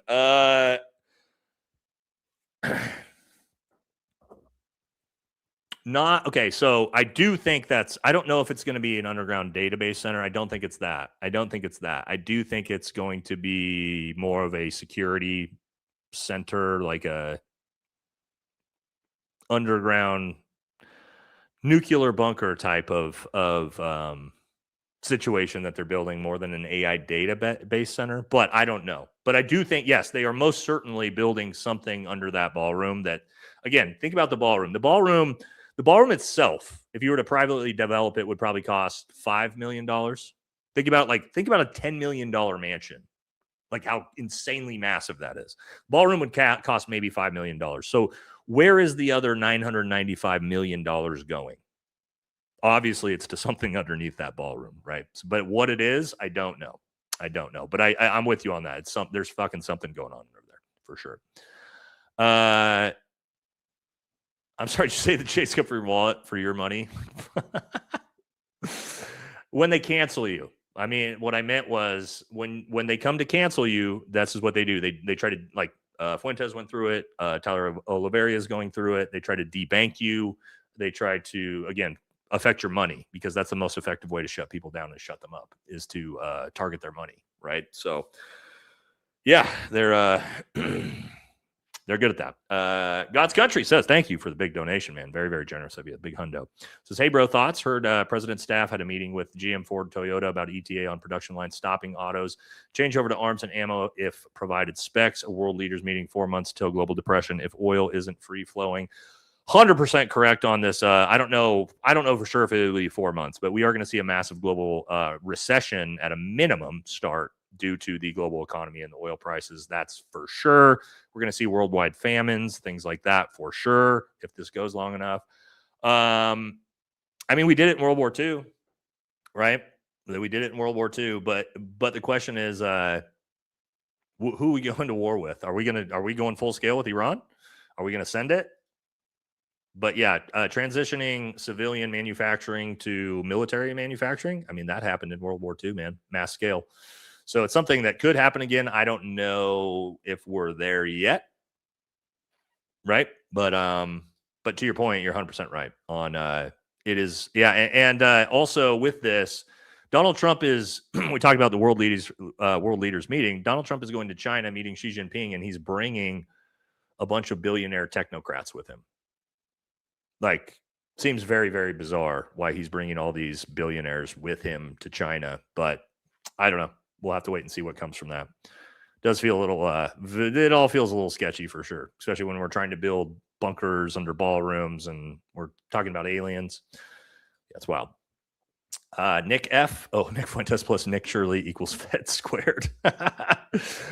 I think Shirley is more likely than Fuentes personally. But I don't know. They're coming for all.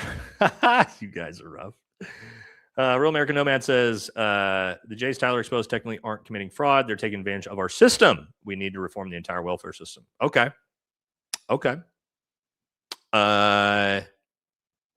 Yeah, fair statement.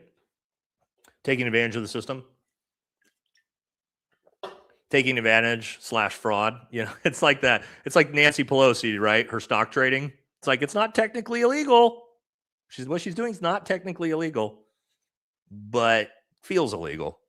But to your point, it's not technically illegal because of the system they set up for it to happen. So you'd actually vote AOC in 28? No, probably not. Depends on who the ticket was and who she was running against. If AOC ran against JD Vance, then yeah, I'd vote for AOC. But there's not very likely I would vote for AOC. Yeah, and it just nah. I want a better candidate than that personally. I think Democrats have better candidates than that. So, but we'll see. We'll have to wait and see. I don't mind her as a VP for a better candidate, right? But I don't think she's ready to be president. So that's just my personal opinion on that. Randy Fine is a lying POS. He will flip back after the midterms 1,000%. He will change the second that election's over. He'll go right back to what he was doing. He's got no integrity at all. We know it. Six Mom said Munchkin does whatever Munchkin does. Yep. Excuse me. Maybe when you get a new one, they'll be more interested in the conversation. Aloha from Kauai. Yeah, the only thing we're waiting on right now is there's no Munchkin cats in anywhere near where I live. There's one lady, excuse me, that one lady in Oregon that breeds Munchkins, and she hasn't had Munchkins for like 6 months. So I don't know where to even get one. They're very rare, hard to get them. But no, we're trying to get another Munchkin, but we gotta find one first. Thank you, Six Mom. Jack says they have to pay back loans eventually. They can only claim insolvency once. Bankruptcy can be claimed every 7 years. Am I missing something? I don't know. Maybe not. I'm not sure. Thank you, brother. Deborah, am I the only one who thinks it's weird that we had our first pandemic under DJT and then he gives Argentina $40 billion and that's where the ship originated from? Yeah, no, I don't think you're the only one that thinks that's weird. In fact, somebody had a really good comment about that earlier. It is very bizarre. Coincidences to your point, Deborah. Great explanation on unrealized gains. If you make them sell tons of stock, that could hurt 401ks. Hit them with a major sales tax. Tax the yachts. Ooh, I don't mind ideas like that. Hit them on luxury items. That's why, guys. That's why I've said this before. I prefer just a single flat rate sales tax on everybody. Let's say 10%, right? Whatever. 10% would be less than we're all paying in taxes now, but it'd also be way more for billionaires. A single flat rate sales tax. So that way, hey, you want to buy a $500 million yacht, that's fine, but you got to pay $50 million in fucking tax for it. And that would help make up for that sort of way that they get around things. And it would cost people who make less money, less of their income because they're not out there buying $1 million yachts. Right. So I don't know. It seems like something like that would be. And then you don't have this super spider-webbed, complicated, convoluted tax system that only the super wealthy understand because they can pay for the accountants to be able to, get around all the taxes. Flat rate tax for everybody seems like, pretty decent way to do it. But then again, who knows? I don't know. I think it's a good idea, but maybe it wouldn't be a good idea. Who knows? But the system now is garbage. The current system is horrible, so we could probably get some better alternatives, I think. AJ says the Trump phone scam equals ballroom money. Yeah, they got to build a ballroom. We got to keep your deposits. Sorry, everybody. Crazy. I work for the Republican House in my state, and my representative loved going to drag shows. It's not a big deal. Just saying. No, I don't have any problem with that. Drag shows are, pretty funny sometimes, as long as kids aren't there, right? If they're grown adults, who cares? Like, let your freak flag fly at your drag show as long as there's no kids there. You know what I mean? As long as it's all adults, then fucking whatever. I don't care. But that's also not shocking. PR Key says, do you have any books or sources you recommend on philosophy training skills or preparedness? For a reference, I follow Black Scout. One's ready. Marcus Aurelius Meditations is my number one favorite book when it comes to philosophy and things like that. As for books on training or skills, not really on books on training and skills, because social media is so much better for this now.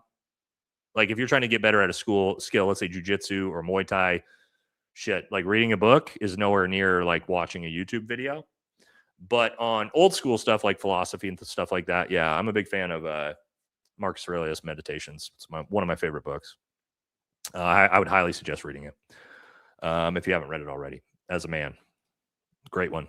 All right, let's keep it moving. AJ says MAGA people that don't care about getting scammed by Trump should get MAGA's. Oh, AJ. I always have to look at your comments first. Should get Trump's ballroom tattooed on their chins. Okay, that's funny. That's actually really funny. Yep. I love stoicism. I love the goats of stoicism. Marcus Aurelius, obviously, being one of those. The Daily Stoic. That's another one. Sorry, guys. That's another book. Joe just reminded me of it. The Daily Stoic is a really, really good book. That's also, it's got some Marcus Aurelius stuff in it. A lot of different authors like Marcus Aurelius, a lot of their sort of meditation style philosophies all into one book. So yeah, the Daily Stoic is also a very, very good book. That's another one you guys should check out. All right. Excuse me. J-Mag says, both parties are bought and paid for, but a parasite can't survive without a host. If we stop buying the propaganda and unite, we will win this fight. We're waking up. That's the good news, right, J-Mag, is that the noticing has begun. I think we're in the infant stages of the noticing still, but it has begun. And I think once it's turned on, you can't turn it off, right? So that's the good thing with it. The good part about what's going on. What the actual F, if you don't want Drag Queen Story Hour, don't take your kids. Well, kids shouldn't be allowed in at all, first of all. My kid grew up around drag queens and he's butch as AF. Freedom means freedom to go to Drag Queen Story Hour. No, that's not true, because kids can't, because guess what? I can't take my kids to the strip club. If I can't take my 6-year-old son down to the strip club, then sorry, you don't need to be taking your 3-year-old or your 5-year-old to a drag queen show. Sorry. Nope. I'm gonna shut you down on that one immediately. As long as I can't take my kids to the strip club, then no, you don't need to have your kids at the Drag Queen Story Hour either. It's the same shit, in my opinion. Same stuff. We don't need to have anything sexualized around young children. Okay, period. Full stop. I will never budge on that ever. I will never support it, no matter how you frame it. No, absolutely not. Absolutely not. You're free to do whatever you want with your kids, but absolutely not. Kids don't need to be around sexualized material. They're children, whether it be drag queens or whether it be strippers. No, absolutely not. Chris says, if you get another cow, you should name it Gristle. That's a good one too. I didn't hear that one before. All right. Nate, what's your opinion on all these sea animals being killed by all the ships being bombed and sunk with oil and nukes? I think it's horrible. I think it's terrible. Yeah, not great. Not great, obviously. Yeah, war kills a lot of animals, by the way. That as well. But no, it's not great. HH60 says, congrats on new studio, brother. It looks great. Can you please talk about South Florida's fires? 11,000 acres are burning as we speak. 15 ways from my house. AI dentists. I did not know about this, brother. I'm going to have to look this up and see what's going on with it. So I can get I have heard about the big push for the AI data centers in Florida, though. I've been looking into that one, but I haven't heard about the forest fires yet. I'll look for it. Thank you, brother.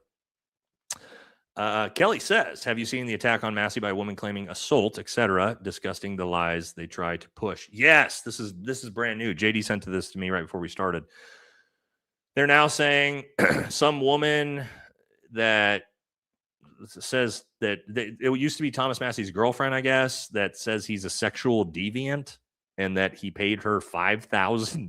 Doesn't seem like a whole lot of money to pay to keep her quiet. I can't imagine how old this was because he was married to someone else before he's in his current marriage. But yeah, this is the type of shit slop that they're going to push, right? Of course, right? Now, is it true? Is it not true? I don't know, man. But I do think it's pretty right before the election. His election's in 7 days. Doesn't the timing feel a little suspicious?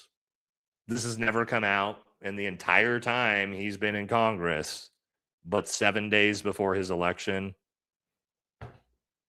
allegations. I don't know. Maybe they're true, right? Maybe they're true. I don't know. It just, whenever I see this right before an election like this, it just kind of like, I'm always hesitant to believe it. Not just because it's Massey, but when it happens to anybody, it's always like, what's the timing going on here? But again, I don't know the context. I don't know the story, so I'm not going to say it's not true either, right? But I am suspicious, just right out the gate because of it. Bud Cook, PA, 100% consecutive record, but attended drag for years. It's all hypocrisy. That's why good people leave politics. 100% consecutive record.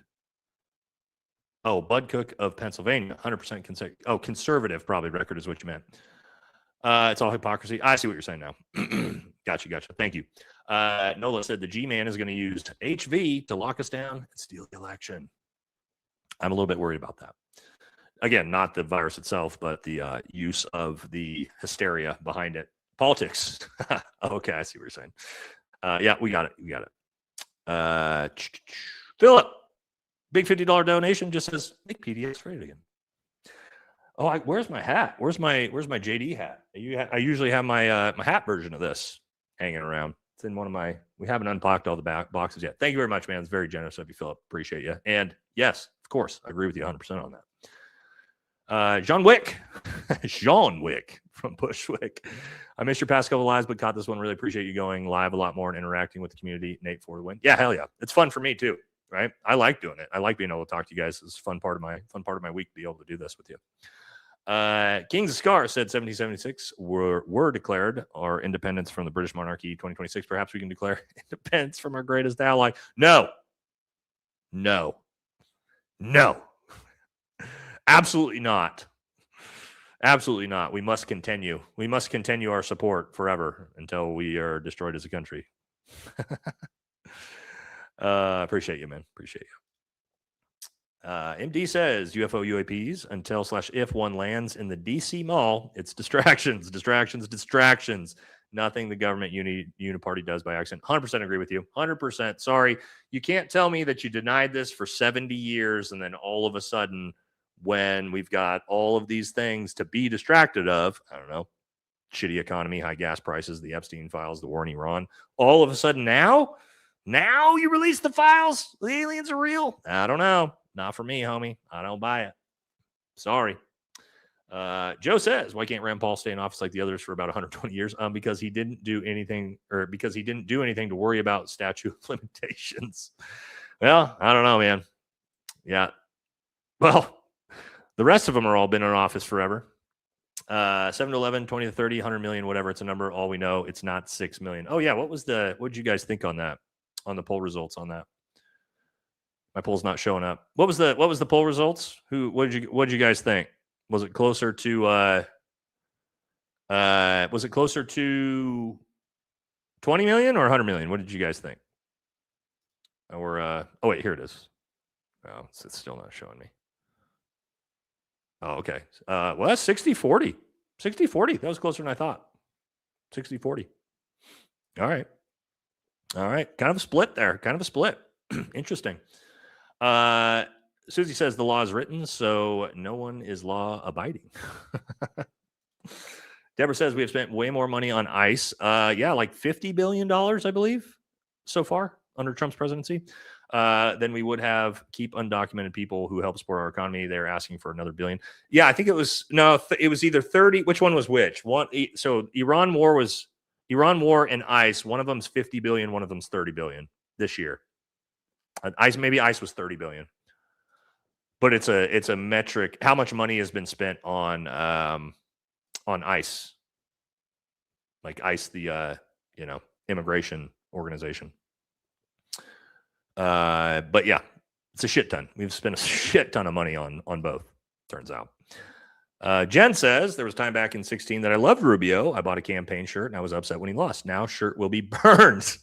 I'm so disappointed in him. Once upon a time, I believed he was honest. Yeah, I mean, that's the problem, man, is like you find out over time that all these people are bought and paid for. Even the ones you thought you liked. Tulsi Gabbard, great example. One I liked and got completely fooled by. Island, thank you. Cute puppy dog there.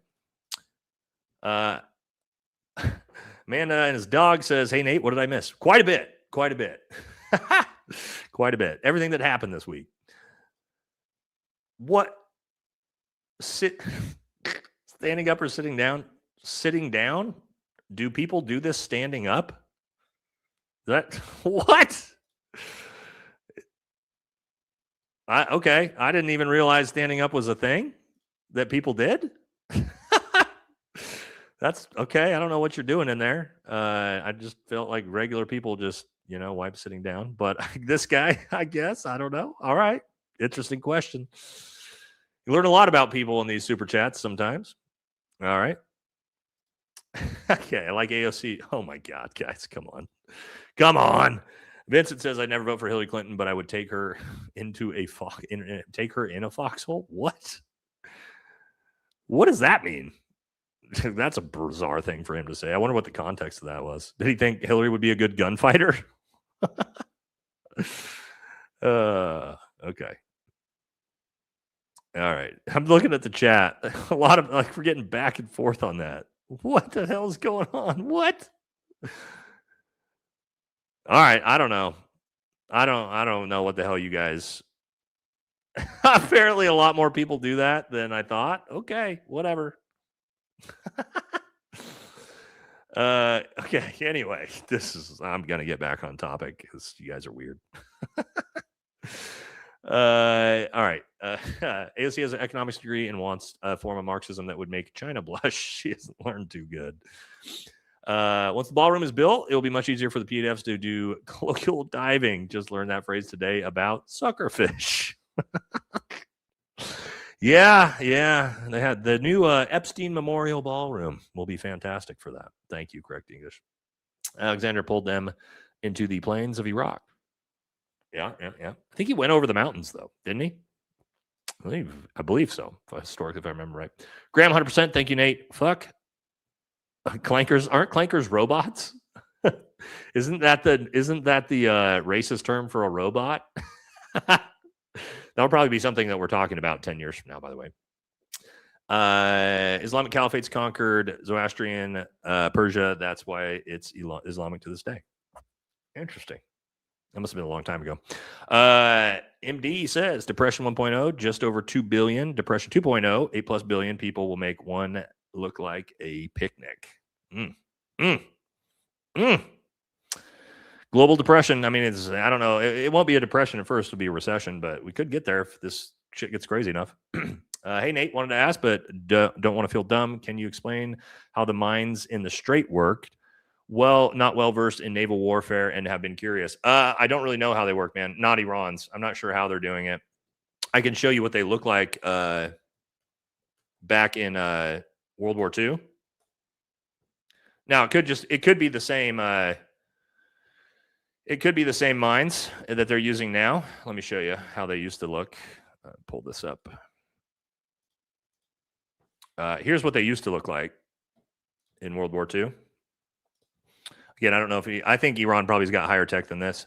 So they drop them in, right? And they actually they have chains on them, and they actually sink below the water, these big mines. And so they're just below the water, so you can't actually see them because they have the top part, I believe, has got like enough flotation. The bottom part pulls it down underwater. And then I'll show you what it actually sort of looks like underneath here. Here we go. Kind of like that, right? demonstration of it. So you can't actually see them when you're driving up to them. I would think that they probably have like more advanced stuff now as well, that actually like move around in the water and will hit targets and things. But yeah, that's what they used to work. I don't know what they're using now in Iran, to be honest. Probably something similar to that, I would guess. That's the classic version. When Crypto Jesus comes and we all get sent to the camps, will you still be doing live shows from the camps? Do we want to do live shows from the camp? Yeah, probably. Why not? I can do it from a podium. we can do our lives in the camps. Why not? We're gonna have to do something to keep us entertained, right? I hear pumas are docile as F. I don't know. I've got one tattooed on me though. I've got about how many jungle cat tattoos do I have? 1, 2, 3, 4. Well, Munchkin isn't a jungle cat, but she can. 4, 5, 6, 7, 8. I've got 8 cat tattoos. I like cats, if you can't tell. But yeah, I've got 8 cat tattoos. 8 of them. Big ones too. All of them big. Leopard. I got a leopard right here on that side. But yeah, 8 cat tattoos. All right. Munchkin being one of them. We got Munchkin tattooed on us as well. She's the top cat on my leg sleeve. Got a full leg sleeve with all cats, and she's the top cat of all the cats in the tattoos. She sits above everybody. Flat tax, 10%, no deduction, no expectations. Fire the IRS. Never happened. Well, that's the other thing is if you do a flat tax, you don't need the IRS, right? At all. That would save us billions, if not trillions of dollars over the next 20 years too. Rad the Guy says, if billionaires don't want to pay so much in taxes, they could always make less. Our tax system is very broken, 100%. It's broken for us, not for the rich though, by the way. Insider trading and billionaires loopholes need to be closed. True. Love the show. America First, 100%. All this is 100% true. It is broken, but it's not broken. It's not broken for them. It's rigged for them, broken for us, right? Which actually means it's not broken. It's designed that way. But yeah, 100% by design. Keep the rich rich and keep us poor. AJ says 100% Nate, Marcus Aurelius, and Seneca, and don't forget the best philosopher, Diogenes. Yeah, those are all good ones. Seneca's good too. So Seneca in the Daily Stoic, there's a bunch of stuff from Seneca in that book as well. Thank you, AJ. Coach says, appreciate you and your humor. Well, thank you. Appreciate it. Thank you for the very nice comment and appreciate the donation. Thank you. Go on the podcast with Brandon, Nick, Cody, and Eli. We've talked about it. We've talked about Timmy's 50 bags of grenades. I've talked to him about it, guys. I was going to go on their show when I was in Vegas because they had it all set up in the top room, but I had to leave Vegas. I left Vegas on a Tuesday, and they all got there basically on Tuesday. So maybe next time. Planning on going through. I just talked to you guys know Matt Best from Black Rifle Coffee Company. Just talked to Matt today. A bunch of other guys I'm friends with out in Texas that are all in this area. Obviously, these guys all there live right next to Brandon too. Talking about going out there here in the next month or so. So maybe be able to do it then. But I'm gonna go out and do some shooting and shit with Matt. Whenever we get around, everybody's so busy, man. Everybody's so busy. But we're gonna get to it. All right. When will Green Berets come to the great nation of our greatest ally to train the IDF? They do. Not me. I haven't, but I believe they do. I was in first group, so I never went there, but I believe they do. So, no thanks to me though. Don's John should face penalties for trafficking. Oh, yeah. I see what you're saying. Eddie Carrot, have you seen the mayor race in LA? We talked about that. Spencer Pratt, who's another Trumper using AI campaigns versus idiot Dems who are corporate bought or incompetent. Yeah, we showed all of Spencer Pratt's stuff earlier on the show, Garrett. Yeah, right before we started the super chats. Earl says thoughts on redrawing district lines to favor one or the other. Yes, I will give you my opinion on that because it's a big deal right now. Seems like our votes don't mean shit regardless. Seems hopeless. The rig is on. So yes, gerrymandering, redistricting, I think is terrible. It should happen, I think, once every 10 years that we do it, like actually do it the correct way. States are allowed to do it. This new gerrymandering shit that both sides are doing it. Republicans are far more successful at it, by the way. I think it's horrible. You're just disenfranchising voters on purpose. It's cheating. It's rigging the system. When both sides do it, by the way. But Republicans are doing way better at it right now. Keep in mind, Democrats did it in Virginia. The difference between Democrats and Republicans, though, is that Democrats have put it up for a vote through a bill to the public. So the people of that state have been allowed to vote on it. Republicans haven't done that. They've just shoved it through. However, they did it in Virginia, left it up to the people. The people voted it through, and then the Virginia Supreme Court shot it down. So now Virginia is not being redistricted to Democrats. So now it's just pretty much all Republican gerrymandering at the moment. And yeah, they're trying to rig the system for sure. Of course, they're trying to cheat. Will it be enough for Congress? I don't know. Will it be such a blowout that the redistricting doesn't matter? I don't know. But yeah, they are. I mean, and sorry if you don't like, if you're a Republican, you don't like that. That was just objectively true. I think it's cheating when both sides do it. However, Republicans are much more successful at it currently, just by the numbers, strictly by the numbers of seats being moved right now. So, yep, got that going on. But I know, I think it's terrible when both sides do it. Not a fan at all. Ice Lickers got brain freeze. That's a good one. Did you see Shane Gill's roast, Chelsea Handler? I watched the entire roast. Yes, I did. Hilarious. No, we're not pulling that. Sorry. I'm done with that conversation. That was too much. Hey, Nate, short on money this week? Well, then don't donate it to me, homie. Don't donate it to me, brother. Appreciate you, though. America first. Yeah, man, if you're short on... Guys, if you are short on money, please do not donate it to me, okay? You guys being here, hanging out is all the support you need to do. Never feel like you need to donate me anything. Only do it if you want to support the channel, okay? Please do not donate me money if you're short on money, okay? I'm the last thing you should be spending your money on, other than you just like me and you like being here and you got excess income, okay? So that's a PSA to everybody, all right? But I do appreciate you, brother. I appreciate you. Appreciate everybody. Okay. Electoral college trash. This I want to do a poll on. Actually, you brought it up. I was thinking about this the other day that I want to do a poll on this. We should go back to popular vote and be done. The electoral college is rigged against the people. I want to do a vote on this to see what you guys think, and then I'll give my opinion on it. Do you guys want popular vote or electoral college in how we decide presidential elections? Right now, we do the electoral college, obviously. Popular vote would just be whoever gets the most votes fucking wins. There's nothing else. That's it. So what do you guys think? Would you rather have a popular vote, whoever gets the most votes wins, or the electoral college, which got districts and fucking all the shit that goes into it? Let me know what you guys think, and then I'll give you guys my opinion. Hardway says the system isn't broken, it's fixed. That's a good word. That's a better word for it. Yeah. Fixed. And not the definition of fixed like it's fixed from being broken. Fixed as like a casino for sure. Will says a little something to build a fund for JD to get eggplant nunchucks made. Could up his game a bit. Great show, bro. JD's eggplant nunchucks. Okay. I get the joke. I don't know if everybody gets the joke, but that's funny. All right. Thank you, brother. Thank you. America needs answers. I agree with you. All right. That actually brought us to the end of the show. 9 o'clock. All right. Not bad. 4 hours. That's about where we're supposed to be. I want to see the poll results first. Let's talk about that real quick. 85% of you want the popular vote.